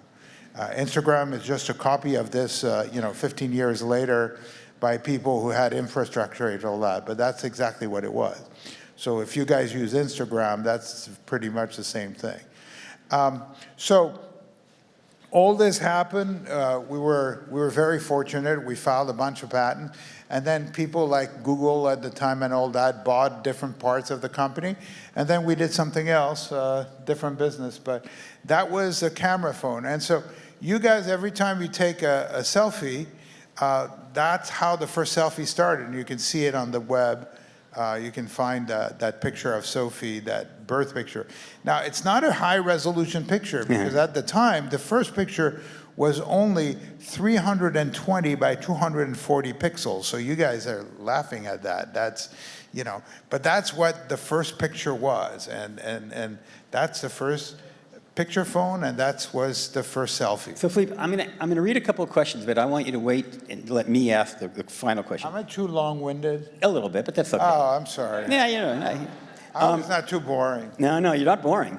If we had an hour, which we did. So one person said, Bernice said, how many attempts did it take before you got the final result? But don't answer that yet. And how many attempts did it take before you got the final result? And Anonymous said, were there people who doubted you, and how did you get past that? And I want you to tell me the story about what happened when you took that first invention to some major companies and what they told you. I remember you telling me the story about Motorola and Kodak and the big Japanese companies. Well, that's what happens, and you guys will experience that yourself. Whenever you do something, you have an idea, and, whatever idea is, and you bring it to someone, and the first thing that you'll find always is people are skeptical. Everybody's skeptical, and very few people say, oh yeah, this is great, this is cool, this is whatever. People are always defensive, and you know that. You have an idea, whatever idea it is, even if it's making a different sandwich or something else. Guys, and people are, yeah, really? And the same thing is true for something else, whatever you do. And so you have to believe in yourself and continue. In my case, I went to the big companies of the time. The largest cell phone company of the time was Motorola, a company called Motorola. They hardly exist anymore. They're owned by a Chinese company now, but they hardly exist anymore. And they weren't interested. The CEO of Motorola at the time said, no, we only care about one thing. We only care about voice. We want better voice. Who cares about images and phone? Then I went to the largest camera company and film company in the world of the time, a company that you may have heard of, although they almost disappeared, is Kodak. The Kodak was the prehistoric company that made pictures. They used chemicals, it's called silver halide, and they made that to create pictures, and they dominated the world, not only pictures but also movies, and they had Kodacolor and all that, and people even called Kodak things the Kodak moment.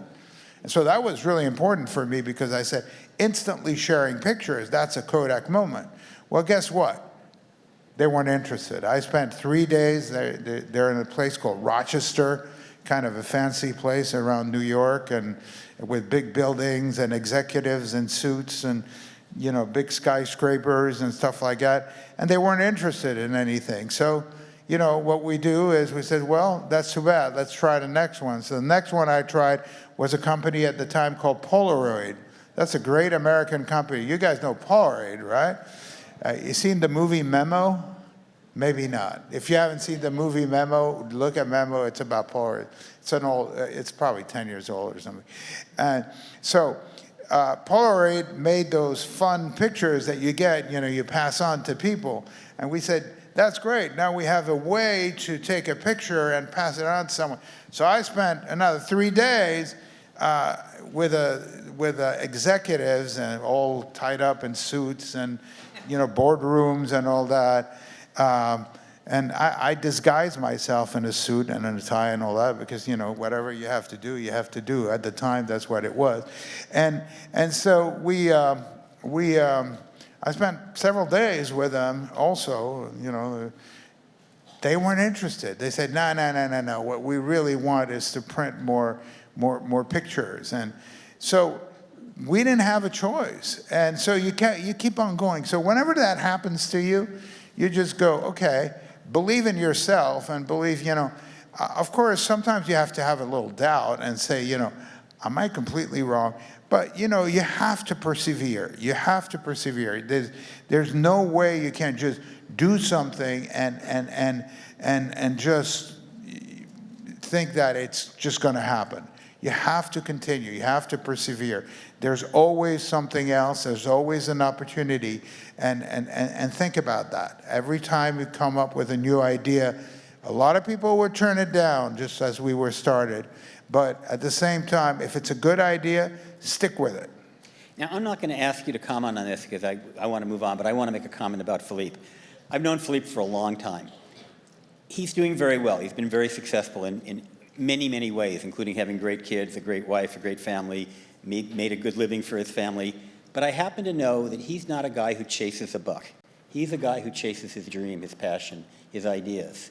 And that, to me, is the ultimate success. And sometimes, like in Philippe's case, that works out really well. Sometimes you wind up in dead ends. But the idea of going for your passion and really going for it. My son Will, who you heard earlier, the musician, he did not follow my advice. I told him he should go to get a teaching credential. He said, no, Dad, I want to play music. And now he's a very successful musician. So Philippe, I don't know, we might want to make a short comment about that, the difference between chasing a buck and chasing a dream. Well, I come from a family of woodworkers and musicians, so I do both. I like to make things, and I like to play music. But my mother told me, play music for love, but make a living. And, you know, she was a concert violinist, and she struggled. She played in a lot of places and all that, and she played jazz. She played all sorts of kind of music. But, and her father was a great clarinet player as a musician. But, you know, they all struggled. They really struggled. And as her son, what she wanted is that I'd be successful because, you know, in many ways, it's really tough when, from a social perspective, you can't, you know, have a break, really a break, and be able to have some level of success. So play, you know, draw, paint, do whatever you think. Have that passion, do it for love, and maybe you can do it for money. But my advice to most people is try to get a degree, if possible a technical degree, make a good living, and then do all your hobbies and all your passions as you have to do them. It's very difficult to be a very successful artist or whatever it is. And if that's your passion, please do it. But I wasn't good enough to do that. But you're an artist with a coding. You're an artist. You're an artist as an entrepreneur. Well, I'm not an entrepreneur. I make business by accident. I'm not interested in business, really. I'm interested in making things. You know, a lot of people, it turns out that I built 4 companies that are successful, but I wasn't doing it as a business person. And in fact, I didn't belong really well in the business world where other people were going, because that wasn't of great interest to me. My interest was to make things that make a difference in people's lives while still being able to make a living. That was my point. But now that's my segue to the next thing, wellness. So you run a company right now that helps people get a better night's sleep. Talk about wellness, talk about life balance, talk about what's ultimately important for us as human beings, whatever our technology interests are. Well, so I'm a little older than you guys, so you know, when you get older, you like start thinking about health, and I have kids and I have all that, and so one thing that I figured out at one time is that I spent 1/3 of my life, and you too. How do you guys think you spend 1/3 of your lives? What's 1/3 of your lives every day? Sleeping. 8 hours a night, pretty much, in your bedroom. 1/3 of your lives is sleeping.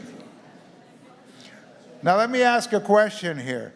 Who in this group thinks that they slept too much last night? You guys are smart asses. Who thinks they slept too little? I know I do. Yeah, you know, I just look at him. So my point to all you guys is the following. It's very simple. We live in a sleep-deprived society because we're all busy. We play video games, we watch shows, we text, we get interrupted all the time. We do all that. And so what I felt is that we can't, you know, people tell you sleep more, you should sleep more. And you're probably fed up with it because your parents or whoever tells you, oh, you should be sleeping more, and you just get in your room and you get under the covers and you start texting or whatever it is. Everybody does that. So that it doesn't work. So the question is not whether you're going to sleep longer or you're going to turn your phones off or you're going to do all these things. The question is, can you improve the quality of your sleep? Just optimize your sleep so that you can actually perform better whatever you're doing. Even if performing better is texting faster, even if performing better is playing in the field hockey game or whatever it is. Whatever it is perform better. So what we felt is that those 5 to 8 to 10 hours a day that people think sleeping, which is kind of this big mysterious thing. You know, nobody really understands sleep. There's a good song by Billie Eilish about that, Where Do We Go? You know, you guys know that. So that's exactly right? So that whole idea of sleep is really a big deal, right? So all you guys, you know, where do we go? What happens? And that's really what I got interested in with this company, where we built this thing called Sleep Tracker, where we said, is there a way in which we can really help improve everyone's sleep and possible? And it's taking time. We've spent about 10 years at it. We have about more than 125 patents on the subject. And we have a lot of really smart scientists and people, and we're trying to make things better. And exactly, you know, I love that song when it came out because I thought, wow, that is really genius to think about that way, because this is exactly how we were thinking about our new company. And you know, that girl, Billie Eilish, did a fantastic job with that. And I've got his app, which is a device. It's not just an app, and I need more sleep. Philippe, we don't have time to sleep right now, but we are done. Thank you so much. This was really great. Give it up for Philippe Kahn.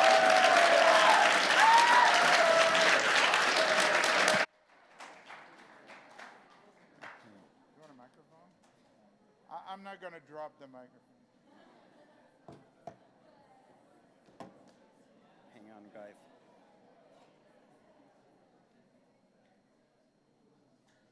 This is where I have to figure out what I'm doing.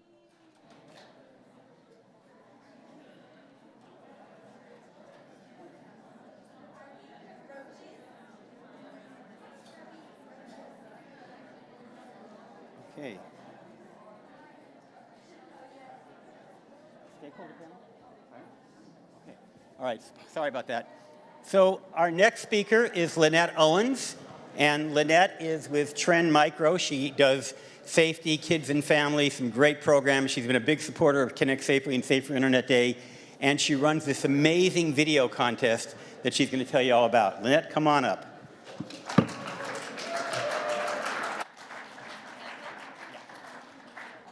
Can you hear me? Good? Yeah, you need to stand up, stretch? No, you're good? All right. So thank you first to Larry and the whole Connect Safely team. I've been coming to Safer Internet Day since it started 7 years ago, and this is one of the best ever. So thank you, Larry, and to the whole Connect Safely team. Thanks also to all of you for being great participants in the day. And as you know, Safer Internet Day is a time when so many people around the world actually come together to fight for a better internet for all. And that sounds like a big job. How do we do that? How do we make sure it's a place that's safe for everybody? How do we make sure kindness wins? How do we make sure we don't fall for everything we see? Share things that aren't true? How do we fight for it to be a place where people's voices can be heard and people don't try and shout them down because they don't agree? It's not an easy thing. It's a big, big ask. And today you also heard from a lot of impressive people who are creating and doing this. They've made big things and they continue to create as developers, as TikTok video makers, and even as people like Philip. But I actually don't think we need to be them. I think there's something each of us can do every single day we're online. We can make that choice to let kindness win.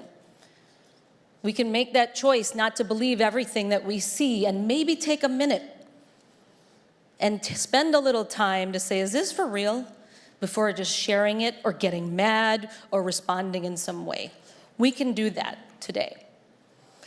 But what I actually want to ask of you, since you will have a chance to do this through the contest that Larry was talking about, is a contest we've been running in 12 countries now called What's Your Story? This is actually the 10th year of it running in the United States and Canada.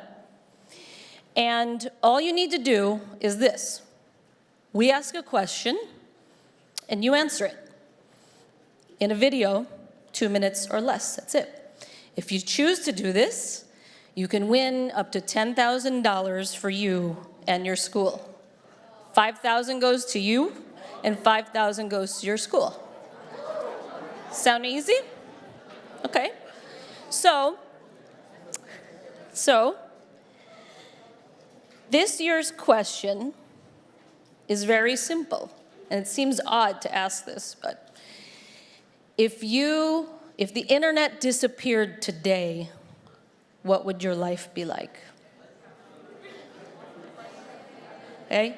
Your life, not what you think everybody else's life is going to be like. What would your life be like if the internet disappeared today?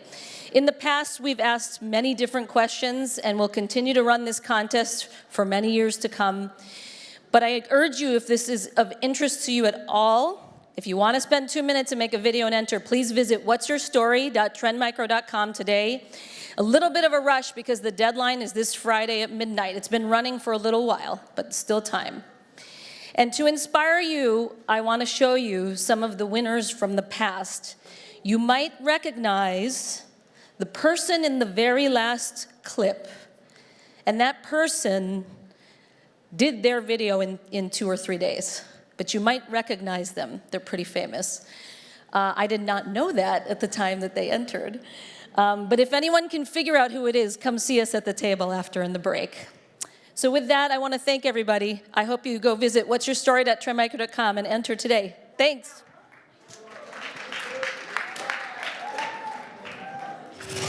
Announcing the What's Your Story video contest.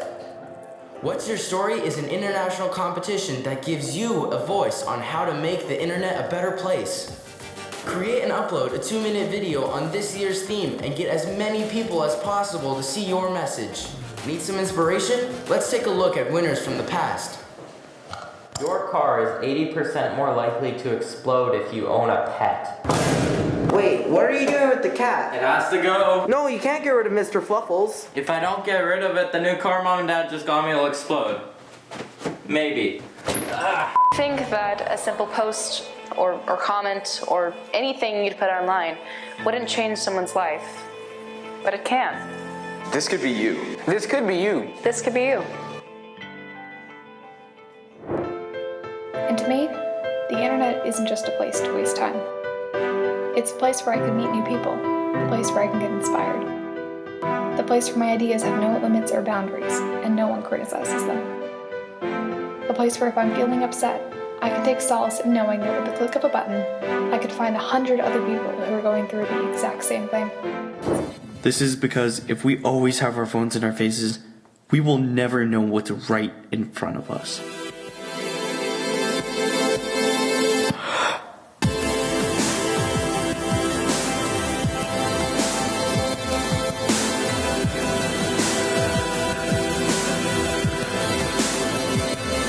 Give an immature teenager education and create an adult. Communicate with the bully and observe the opposite result. The internet is a composite, and the parts that are negative are what can truly make it positive. And overnight, I became Flame Fart Kid.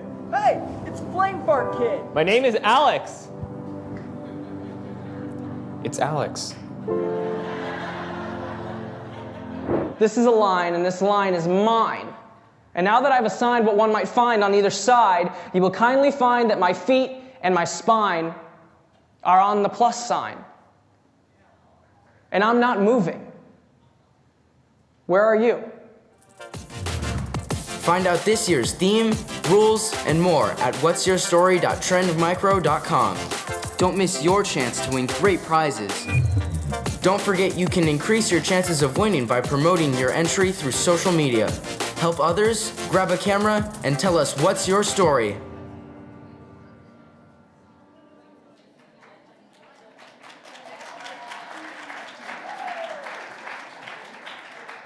Who's entering that contest?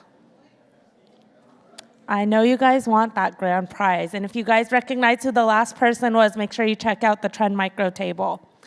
This is going to be my last time up on stage. So we have the grand prize, which means we're kind of coming towards the later end of our day. But we're going to be giving away 2 prizes.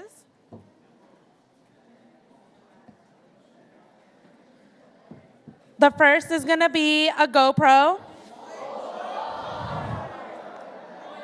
which can be potentially used to make your video for Trend Micro's contest. Are you guys ready? Do you guys have your raffle tickets? All right.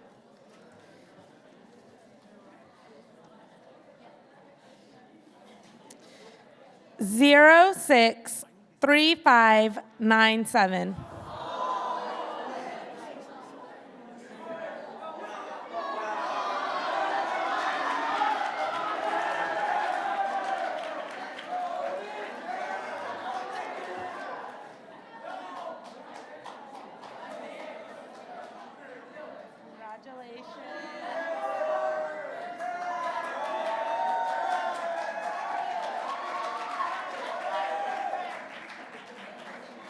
All right, and our last prize for the day is this Oculus Go VR headset.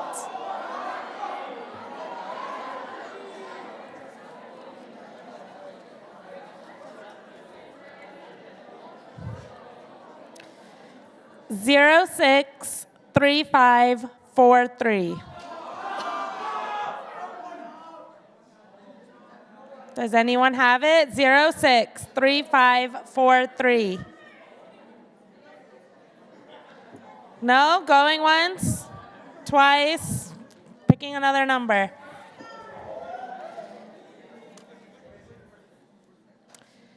Zero 063495. Come on up.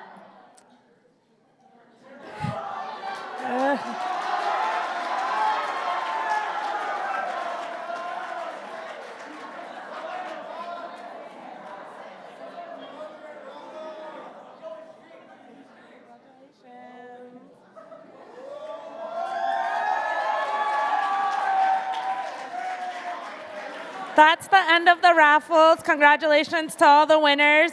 Make sure you check out all the tables. They're doing some cool giveaways as well, and thank you for attending.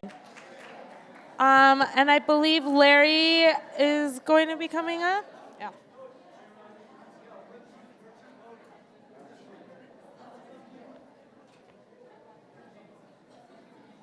Thanks, Thanks, Hani, and congratulations to all the winners. Have I mic'd? Oh, yeah, it works. Okay, hi. Yeah. So our next panel is really exciting. It's a group of tech executives, a teacher, some of you know Waj, Esther Wojcicki from Pali, great award-winning journalism teacher, and a student. I'm not going to introduce the panelists, but I am going to introduce the moderator, a good friend of mine, Stephen Balcom, who for the past 30 years has had a number of important jobs in the nonprofit sector and has really been one of the pioneers of internet safety, having developed content rating systems both in the UK and the US. And his latest venture, which well, it's not really a venture, his latest organization, which he founded a number of years ago, is the Family Online Safety Institute. He is the founder and CEO, and Family Online Safety Institute, or FOSI as we call it, is one of the leading internet safety organizations and the leading organization when it comes to convening and bringing people together. We bring kids together on Safer Internet Day. He brings the leaders of the technology industry and the safety folks and government folks, sometimes very high-ranking government people, to Washington, D.C. every year for a really important conference. Maybe someday some of you can get a chance to go to the FOSI annual conference, but it's a really amazing event. And he does a lot of work, and he and I serve on safety advisory boards at Google, Facebook, and TikTok, and a number of other companies, Snapchat. So he's a great leader in this field and a perfect person to moderate the panel. So Stephen, come on up. Thanks, Vic. Cheers. Thank you so much for that, Larry. Really appreciate it, and a big fan of your work in Connect Safely. How are you guys doing? Let's try that again. How are you guys doing? That's what I wanted to hear. Fantastic. All right. So we have a big panel and some really, really interesting folks up here. I'm going to let them introduce themselves because I think it's far better if you hear from them directly. And we've got a slightly different way in which we're going to do this because Michaela, who you're going to meet in a moment, is going to help me with the questions. And I know that she's also received some questions from you guys. And we're also going to come out to you for questions later on in the panel. So why don't we start at the very end? Karuna. Thank you, Stephen. Can everyone hear me? Yay. Hi, everyone. My name is Karuna Nain. I head out our global safety policy efforts at Facebook. So I'm not too far away in Menlo Park. And I've been at Facebook 7 years. I think some of you may be wondering, what does safety policy really mean? What do we do? So part of our job is making sure that we are working across the company, across teams that really build our products, who set our policies, to make sure that we are thinking of safety 360 degree and designing a very safe experience on our platforms. Hi, thanks very much. I'm Jeff Collins. I'm the head of trust and safety at TikTok. You made it a little easy for me describing what we do.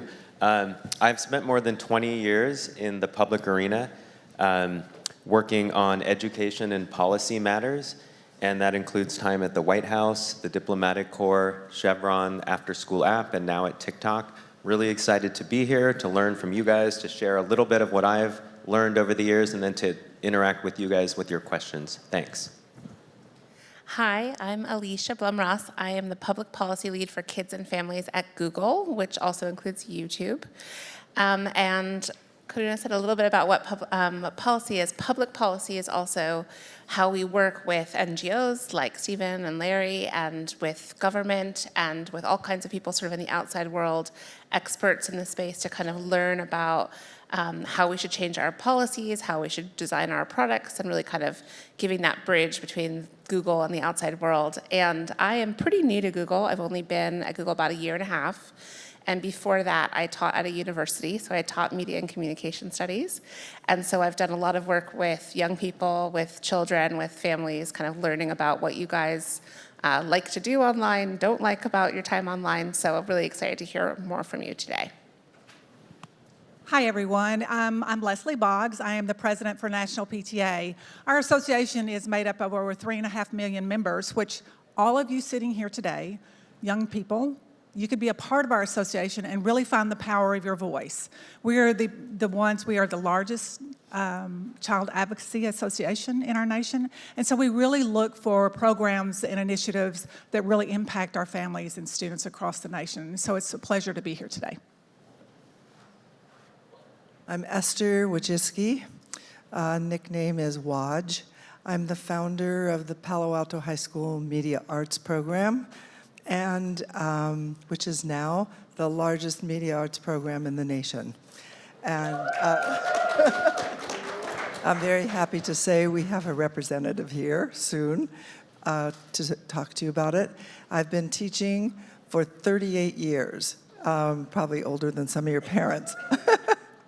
And my goal is to empower students and help them to be the best they can be. And I use journalism as a tool to do that. So I'm very happy to be here with all of you.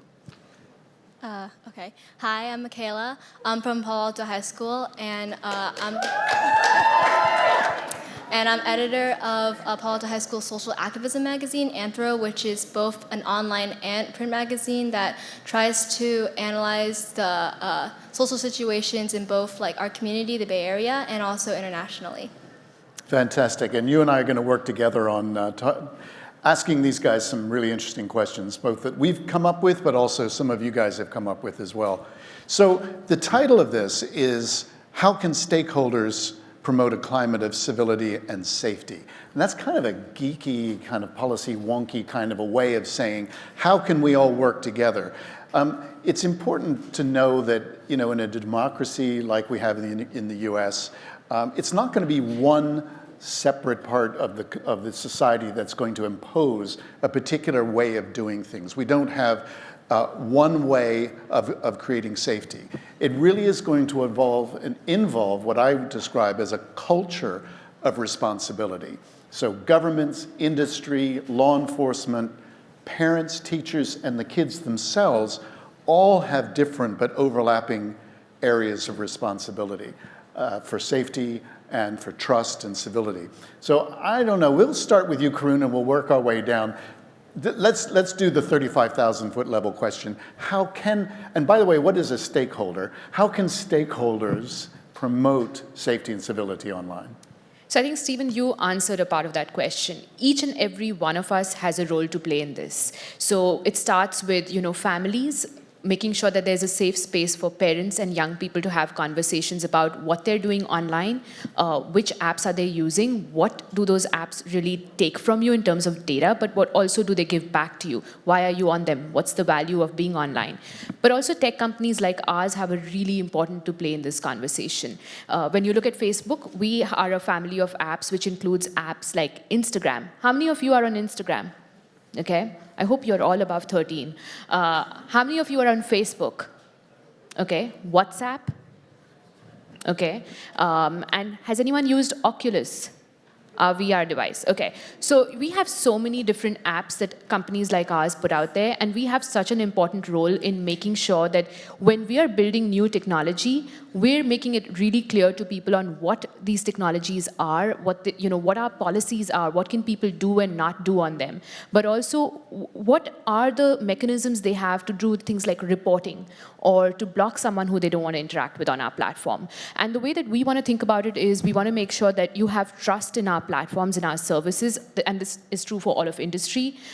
Give people transparency, making sure that you know what data you're sharing and what you're doing on our services, but also the control on your experiences on our platforms. So when it comes to us as industry thinking of ourselves as stakeholders, we really do think we have a huge responsibility to play here, not just in building safe experiences, but working with you all. So having programs that we can take out to inform you about our platforms and what are our rules and what are our policies, but also with your parents sometimes. So we have a parents portal where parents can go and find out information about our family of apps.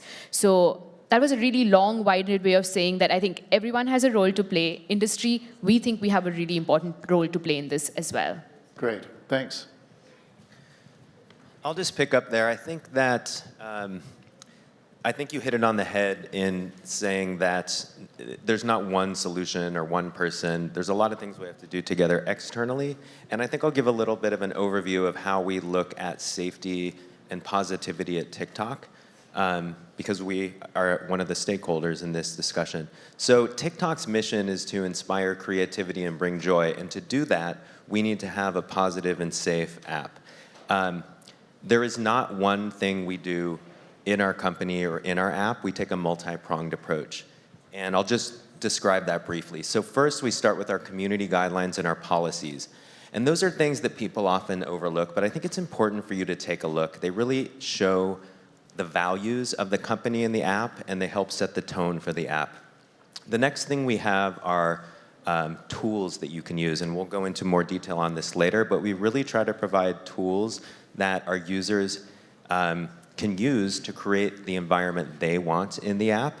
The next thing we have are procedures that we use to make sure things are safe, to keep things off the app when they should be off the app.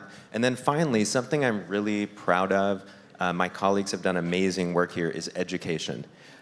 We look at education in a lot of different ways. We try to educate in the app through our safety videos, through our safety center, through our safety blog, and then outside of the app. And I think the best example of that is being here, working with FOSI, working with ConnectSafely, and discussing some of these challenges with you and the users of our app. So that's just a little bit of an overview about how we as a stakeholder look at this. Great, thanks. Alicia?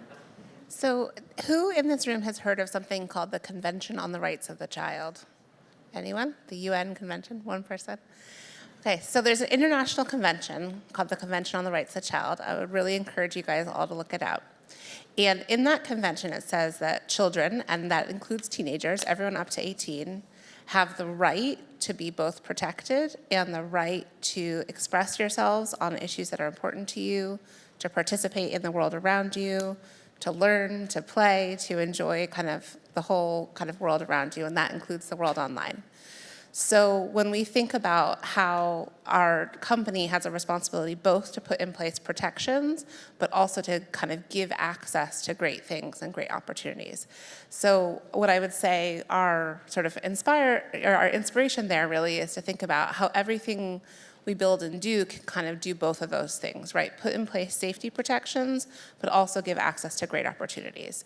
So there's three things that we do that. One is build products. So products like Google's Family Link, for example, gives a way for families to kind of have supervised experiences so that children can have great experiences, but also have protections in place. We put in place policies that sit behind every single one of our products, and all of those products are very different, right? Google Search is really different from YouTube, is really different from Play, and each of those places have policies in place that do put in place certain kinds of protections, right? Protections from illegal content, but also in some cases protection. So for example, on YouTube, we have new policies around harassment and hate speech to better protect the people on our platform at the same time as give an opportunity to express and to participate. And then finally, through education and outreach, right? So wanting to work with educators, with young people to make sure that we're, giving access to fun, engaging, inspiring educational programs like Be Internet Awesome, so that young people are able not just to keep themselves safe, but also to get access to those opportunities. Excellent. Thanks. Leslie, how would you answer that question? Well, National PTA's actually vision and mission is to make every child's potential by engaging and empowering families and communities to advocate for the children and help them become successful. So what we do is we look at making sure that all the families and students have the resources necessary to have a safe digital community to live in and play in. So what that means is that we really don't want parents to go in. I know all of you sitting here are going, well, I don't want my mother to sit there and tell me when I can and can't be on the screen. But what we really want to do is give you the resources that say, this is a great time, let's limit the screen time, let's make sure that our students are playing in a safe area, and that we work with corporate sponsors by giving educational products that really give you the information that you need. Because being a mother, I've watched my daughter, I've got a grandson that's very ill, the first thing she does, she gets on the internet, right?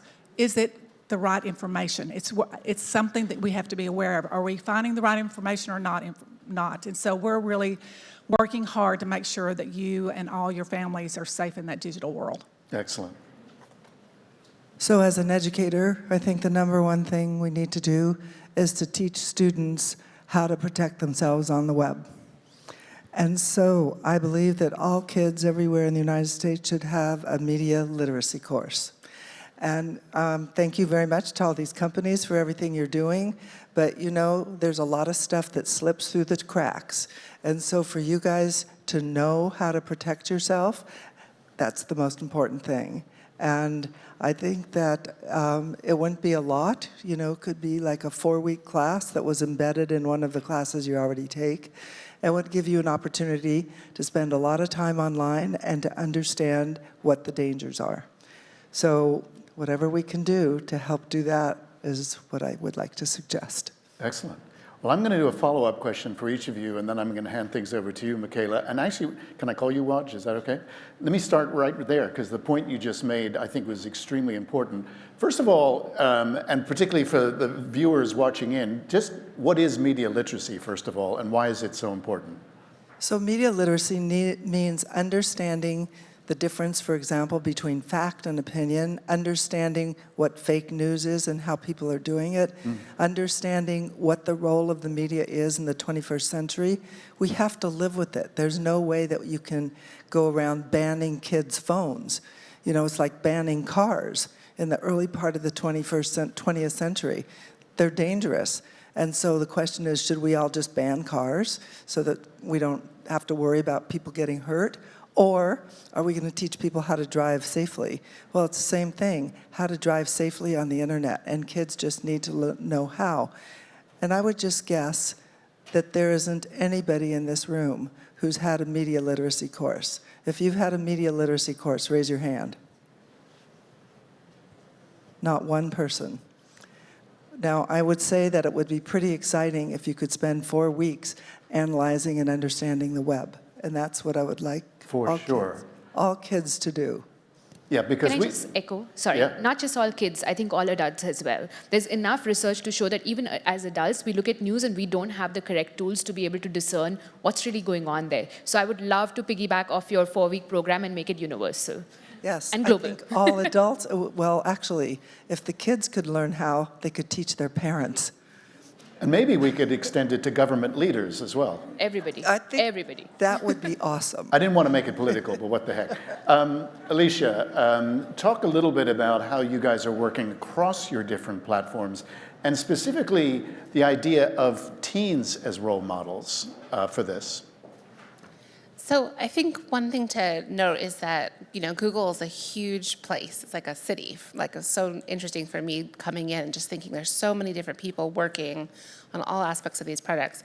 So some place like Google search, you know, really is like an index of the web, right? And so it's a conduit to finding websites, but like what is on those websites belongs to those, you know, those site owners.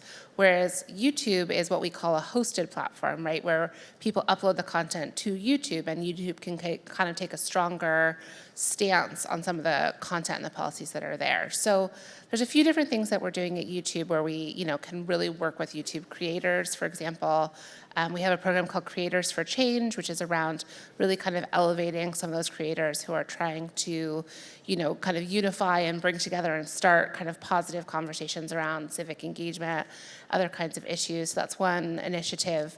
I refer to Be Internet Awesome, which is really, kind of focused on kids a little bit younger than you guys, but really kind of the idea there, I think that we've talked about is like, obviously young people in some ways, you guys are living and breathing and thinking about these issues all the time and have such a strong role to play in mentoring your siblings, in fact, in some cases, your parents, and kind of getting them up to speed on the kind of debates and the discussions that you're seeing. And I know from talking with a lot of young people myself that I think you're thinking through these issues really critically in terms of, what does it mean? So for example, in Be Internet Awesome, we have a unit called Be Internet Kind. What does it mean to be kind online? What kinds of things would you share on the internet that you wouldn't share in other kinds of contexts of your life? And really just providing a place to start those conversations and engage with people that way. Great. Just want to piggyback on that. It's also what to share and what not to share online. Oh, yeah. That is so important. And, I always talk about your digital footprint in class, and you don't want to ever have a digital footprint that you're embarrassed by. So if you do something when you're 14 or 15 years old, you might want to think about how that's going to impact you when you're 25 years old trying to get a job. Yeah, when my youngest daughter was a freshman and sophomore in high school, she was way out in terms of expressing herself, shall we say, particularly on Facebook. By the time she got to be a junior and senior and was applying for college, a lot of stuff was coming down. So we see that trend quite a lot. Leslie, the National PTA has an extraordinary reach into communities around the country. What are you seeing and hearing around this issue? And particularly, what can we do to help parents better approach this issue with their kids? Well, one of the things that we've done is we've actually awarded over $750,000 in grants to make sure that these programs, such as Be Internet Awesome, are giving to parents and students and giving them a safe place. Because what we're hearing from parents is the digital world is huge, and a lot of us are not familiar with the rules that go into play. As you said, media literacy is something that we need, and I think it's really a partnership of all of us sitting here, as well as nonprofit groups that come together and really work with parents to give them guidelines on how to help keep their children safe. While most of you sitting here today probably know what your guidelines should be, but we're also noticing that mental health has become a huge issue with digital safety. Screen time, how much time our children are on there, and it affects the way that they actually interact after they've been on the screen for a long time. I've seen it with my own children. So we have to be aware that the digital space is great and has great information, but it also can be dangerous for all of us sitting here today. And so that's really where we're going, is making sure that we're promoting those programs and grants, training parents and leaders. We've got 54 state constituents that really work very hard with all of our members. And like I said, we also have students that are part of our membership that work just as hard to make sure that we're getting the world safer and advocating for things that are going to help our families succeed. Brilliant, brilliant. Jeff, I came across some amazing videos that you guys have created. Why don't you talk a little bit about that, but also what I would describe as user controls, not parental controls, that TikTok, I think they're state of the art. Do you want to talk about those? Thanks.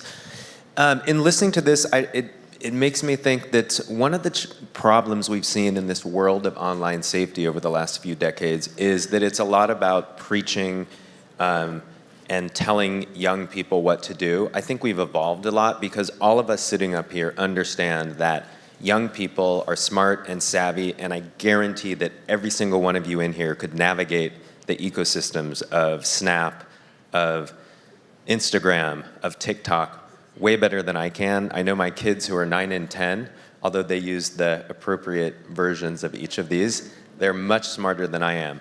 So the way I look at TikTok is we really try to lean into this, and we try to recognize that all of you are incredibly smart and savvy, and we try to empower you to create the environment on the TikTok platform that makes sense for you.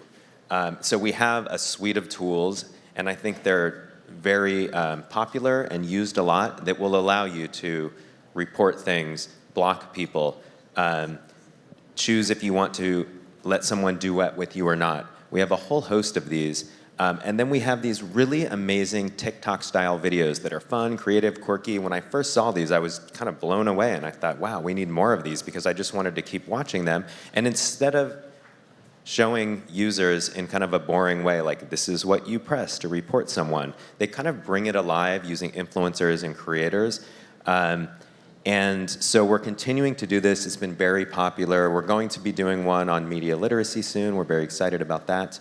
And so again, this kind of just reflects our approach of really trying to empower all of you to use your knowledge and your desire to create the experience that you want.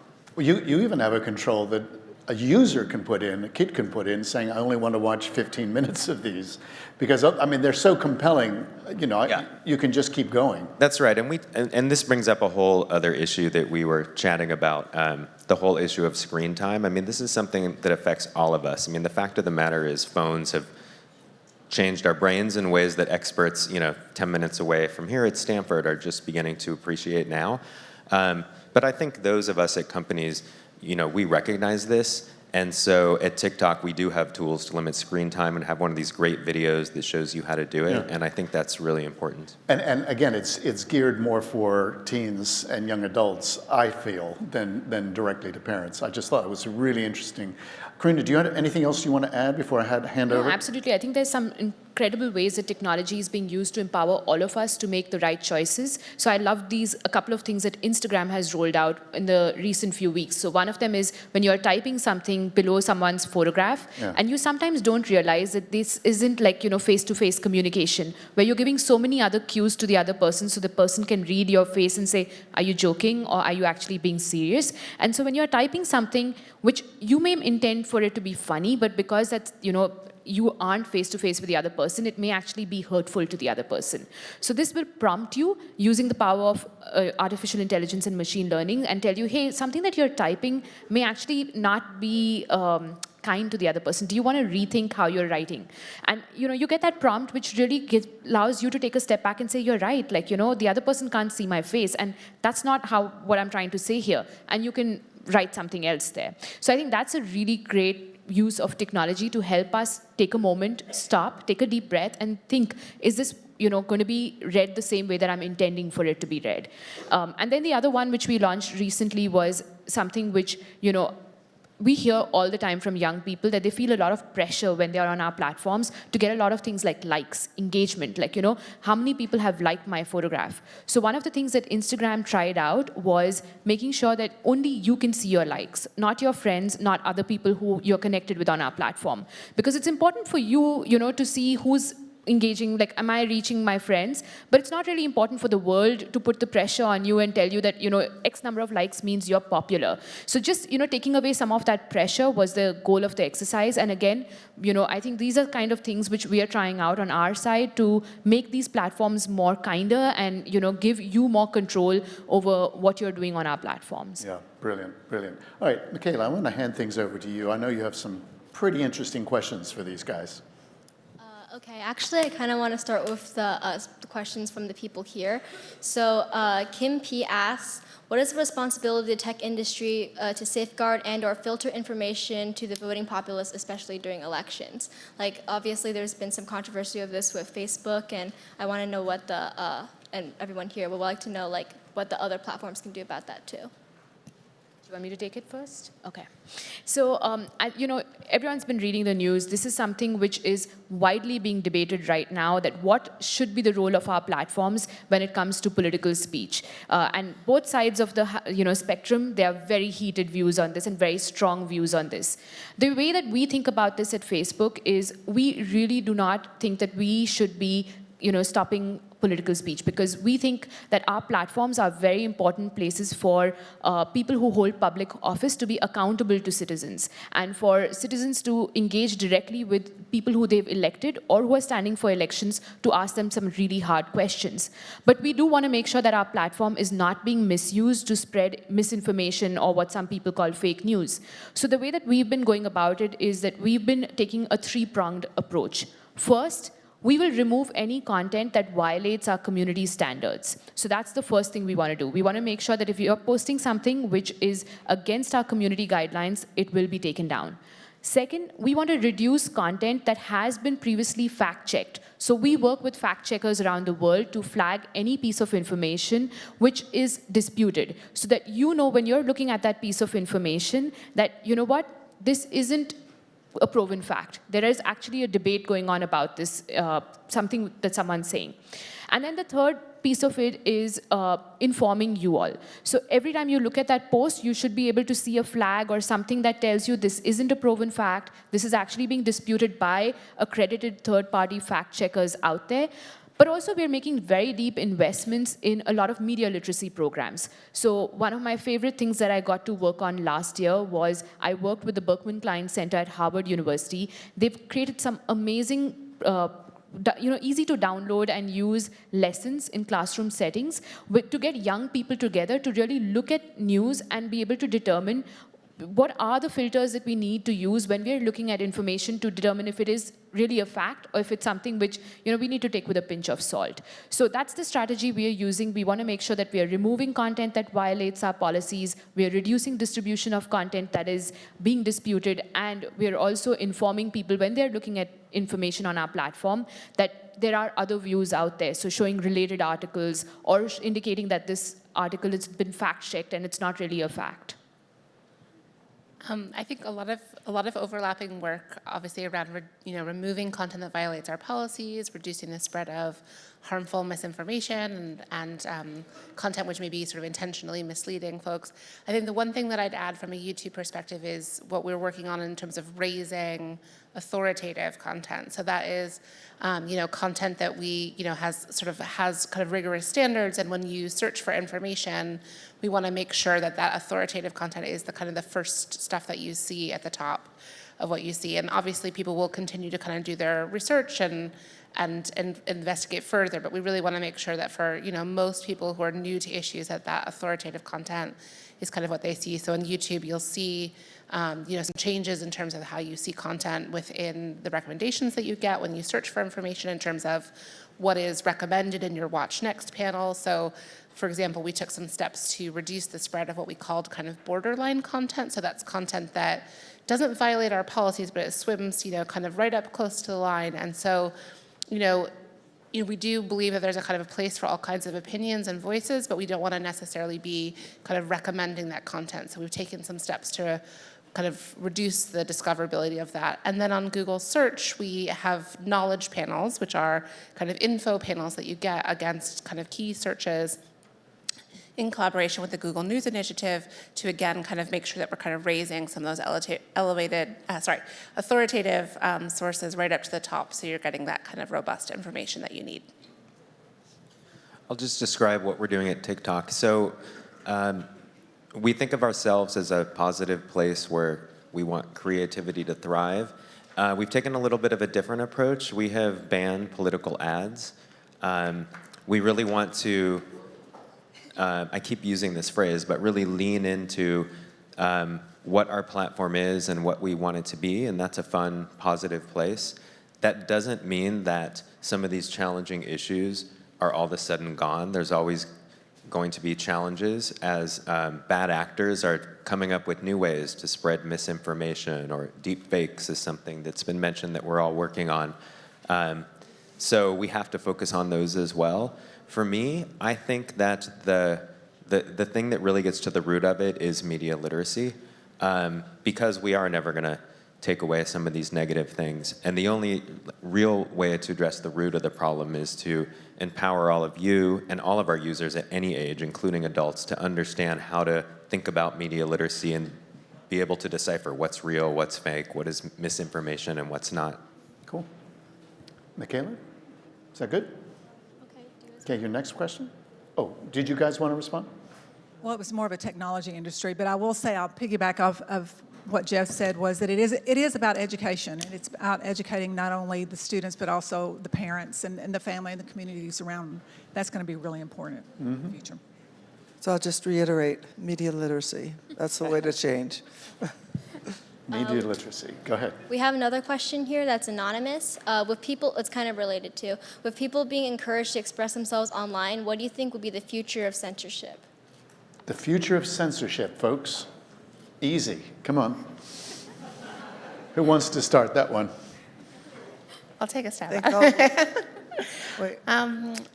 So I think, we are global platforms and we operate in all kinds of different political contexts around the world, right? And in different political contexts around the world, there are sometimes different values around whose speech is allowed in public and how to both kind of help people express themselves, but in certain contexts, there's real limitations on what and how people can say. So, we have tried to take a kind of a global view to these questions and try to create policies that will work in a number of different contexts. There are some parts of the world where certain kinds of speech is actually illegal, right? And certain kinds of content is illegal. So we do have to kind of make sure that we're complying with local laws at the same time as kind of have values where our platforms are a place for people to come together to express themselves and to always kind of have that sort of freedom of expression opportunities there. So I don't think I know the answer to this question because I think it's a really tough one that we're all really grappling with, which is what is the right balance between taking a stance against content that violates our policies, that may be harmful, that may be dangerous in some ways, and wanting to remove content when that exists, but at the same time not picking and choosing kind of who gets to speak and who is allowed to kind of have a voice in public. So I think this is a really kind of one of the crucial questions for our time, and I can say that we're actively grappling with it, but I don't think I have a great answer. Yeah, I would. Oh, sorry. No, go ahead. I would just say something brief to really just follow up on that. I think the most important thing is for companies to have clear values and then stick with those. And the reason is because there aren't right answers to some of these questions. Is it censorship if you take down horrific content that's bloody and disturbing? Some people might think that should be up everywhere, but the reality is we're not governments, and we need to decide based on our values what should and shouldn't be on our platforms. And so I think, having worked at a number of different companies, what I've come to believe is the most important thing is to have clear company values and to really stick by those, and those will guide you in making some of these challenging decisions. I just want to add two things here. I think one of the things we learned last year was this is a lot of power even in our hands. So we need to make sure that we are giving people a way to appeal some of these decisions that we're taking. Because sometimes we make mistakes as well. We deal with billions and billions of pieces of content and we don't always get it right. So giving people a mechanism to reach out so that it doesn't really feel like censorship and they have a way for redressal is really important. And then the second piece of it is,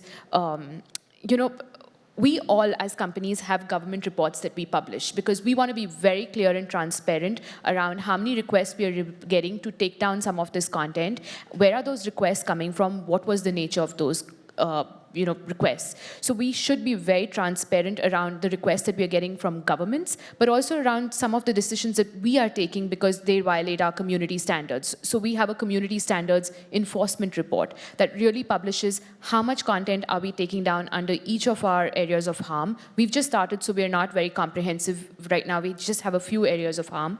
How much of it are we taking down based on reports that we're receiving from people, and how much of it are we proactively detecting? So I think two things are really important to get ahead of this fear. One of them is giving people a way to appeal and get some redressal, and number two, transparency around how many of these pieces of content are we taking down on government requests versus on user reports versus proactively because they're violating our community standards.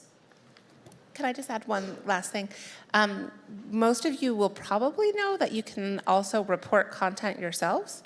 I know you can on YouTube, I'm sure you can on Facebook, I'm sure you can on TikTok. So when I talk to young people, sometimes people think, oh, I'd never report anything because it won't go anywhere and no one's really paying any attention. I want to just remind everyone that's actually not true, that when you report content, it does get reviewed. It doesn't necessarily get taken down, it will get assessed, but actually really encourage everyone to use that tool. And you can see, we have a kind of a video called The Life of a Flag, like what happens, when you flag content and how the process works. So just to kind of remind everyone, actually, you do have a say in that process, and you can, report content for violating policies. And, in some cases it will get taken down, in some cases maybe not, but just to encourage you to use that tool. And I think I'd like to piggyback on what all they've said is that it's important that you understand the power of your voice. These individuals are corporate individuals that are listening to all of you about what is necessary and what isn't in the new digital community that we're creating.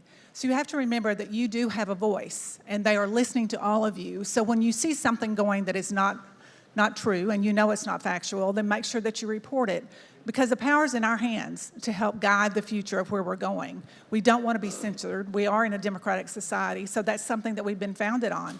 Our association was founded by 2 women in 1897 that did not have the power to vote nor the power to speak, but they did. And because of that, we've lived and are thriving in an association that's over 100 years advocating for all of you sitting here today.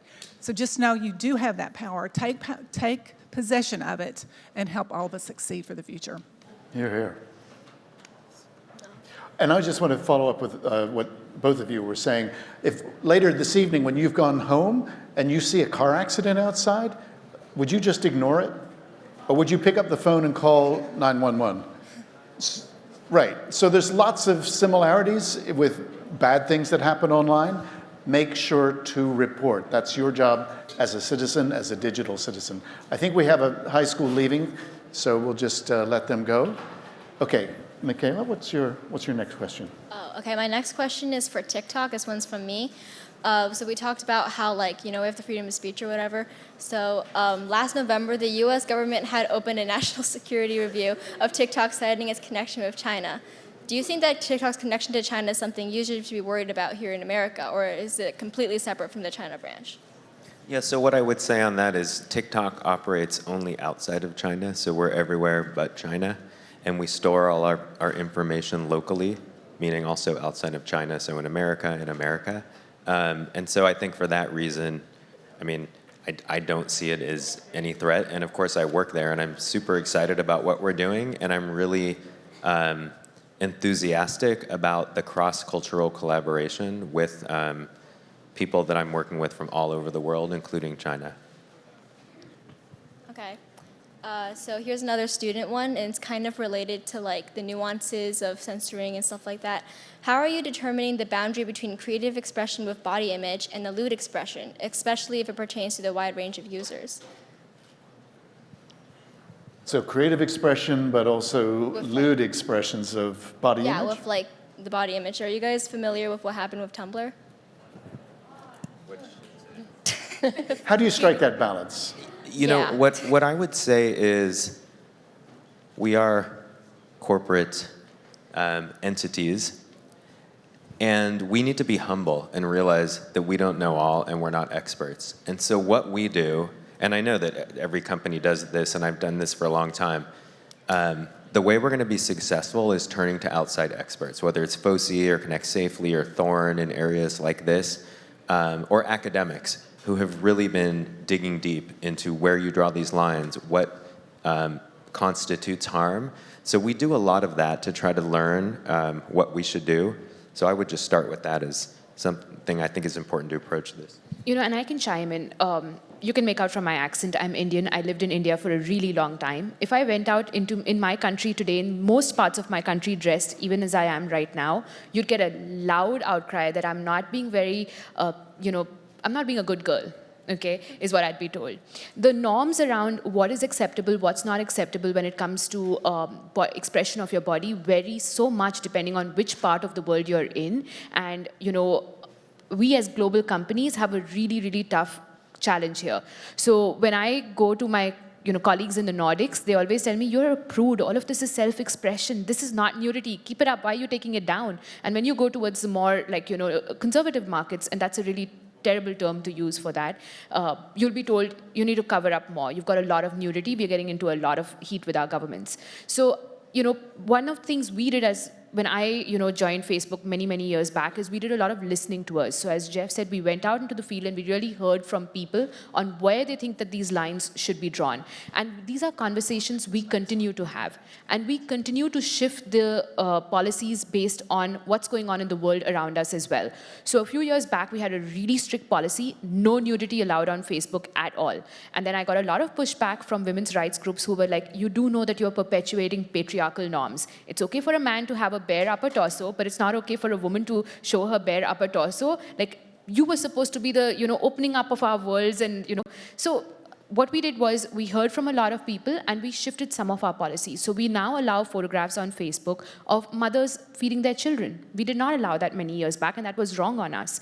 We allow people to show, nudity sometimes in the context of protest. In some parts of India, when women want to push back against some very autocratic regimes, they actually take to the streets saying, yes, I'm shameless. You know what? I'm going to be nude here and I'm going to protest your policies. So we do want to allow those important conversations on our platform. So we will allow in those limited contexts nudity to be shared, but we will not in other contexts. But what you're talking about then is the next level of conversation. Like, who are we to decide how much nudity is enough nudity, right?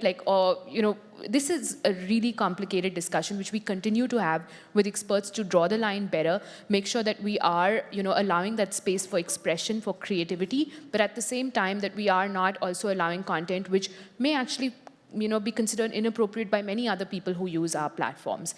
It's a really, really tough one. Lots of sleepless nights on that one. All right. We only have a few minutes left, Michaela, so if you don't mind, I think it's good if we go to the audience, first of all, just to make sure, any of you guys have a question that's right in your mind here. You've got Facebook, Google, and TikTok, not to mention the National PTA and the world's leading media literacy expert.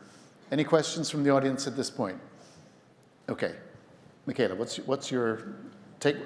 Probably one last question. I have, my last question is, what does internet safety mean to you? And also, keep it short. Oh, did you hear that? Keep it short. Oh, keep it short. I think media literacy for our association is about educating families and students about how to create a safe digital world. And mental health has become very prominent for all of us in making sure that we're healthy and wise and really exploring the new world around us. But the question was online safety, right, Michaela? Online safety? What does it mean for to you? us, it's educating. It's actually getting out. We're the boots on the ground that you'll see us on your campuses. We are the moms, the dads, your community members that come in and actually educate your families, teachers, and the community around you about what that means as we partner with these important corporate and nonprofit partnerships. So we are those people that are there within your school communities really promoting the programs needed. Great. Ditto. I say the same thing. And since we don't have a lot of time, I give everybody else a little bit of time, but I echo what you said. So I think internet safety means a couple things. One, it means matching the content that you get to your expectations. So if you're searching for a term, that could mean a lot of different things, that you're not going to get kind of shocking or explicit results, automatically for a search term that you haven't kind of declared your intention. Secondly, it's around creating kind of healthy habits and context. So digital well-being, we have a number of different tools. On YouTube, you can set take a break reminders. You can, there's loads of digital well-being tools within Android, for example. Like you can flip your phone down and it will help you focus, if you need to kind of study or, not get distracted. Family Link has all kinds of tools that families can use together to enable certain apps if you want to watch something together or do homework, and not if you want to kind of limit your distractions. And then finally, thinking about safety to do what? Safety to create, to participate, and that requires kind of protecting young people from unwanted contact. From strangers, from thinking about the content that they see. So it's really kind of all those different pieces I think would fall under safety. And I'm really interested not just thinking about what we can kind of keep away, but also what we can offer you in the time that you spend online. When I think of online safety, I go back to this idea that we have to think about the whole ecosystem. So at TikTok, we look at this in terms of the 5 Ps, which is policies, people, product, partners.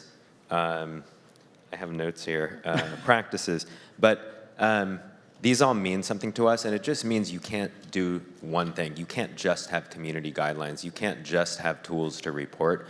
So we have to really think of this holistically internally, and then if we look outside of a company, it's all about us working together with government actors, with civil society, with young people, and with experts, because this, going back to one of the comments, this is something that is not set It's like one interpretation of our Constitution, which is it's a living document. This is something that is always changing, and we're going to have to work together, and there's not one solution.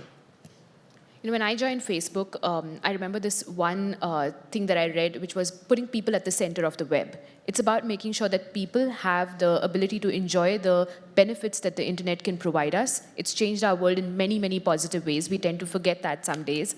But also then giving people the control over who they're connecting with, what they're sharing, what they're not just sharing amongst friends, but also with us as technology platforms, and giving them the controls to really decide what they want to define that experience for themselves. That, for me, is internet safety. And Michaela, if I can turn the question on you, what does online safety mean to you?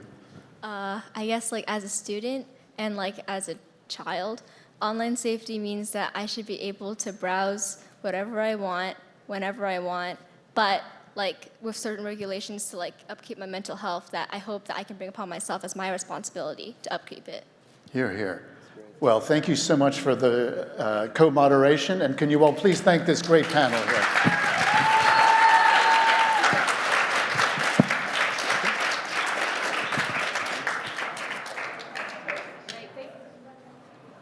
Mike, there. Hi. Thank you all so very much. We appreciate your time here up on stage. If you want to go ahead and stand up and take a quick walk around. I want to hear from you all one more time before you go. If you could tell me maybe one thing that you know that you can do to make the internet a better place based on what you thought about today, I would love to hear your voices one more time. The part of the day when you were sharing your ideas was awesome.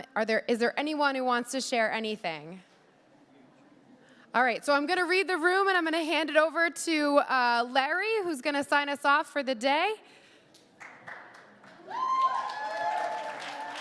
Thank you. So this is a great day. I want to thank everybody for being here. I want to thank our sponsors, and of course the screen just went blank, so where is the list? Google, Microsoft, doing some memory, here we go.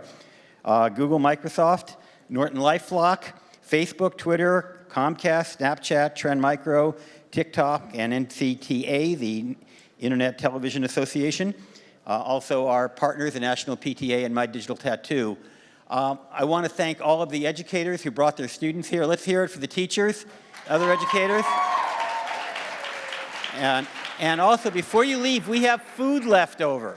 So if anybody wants to bring any of the food home, pick up some sandwiches by the registration desk, take as much as you want. We're happy for it to go to good causes. Thank you again, and maybe we'll see you next year.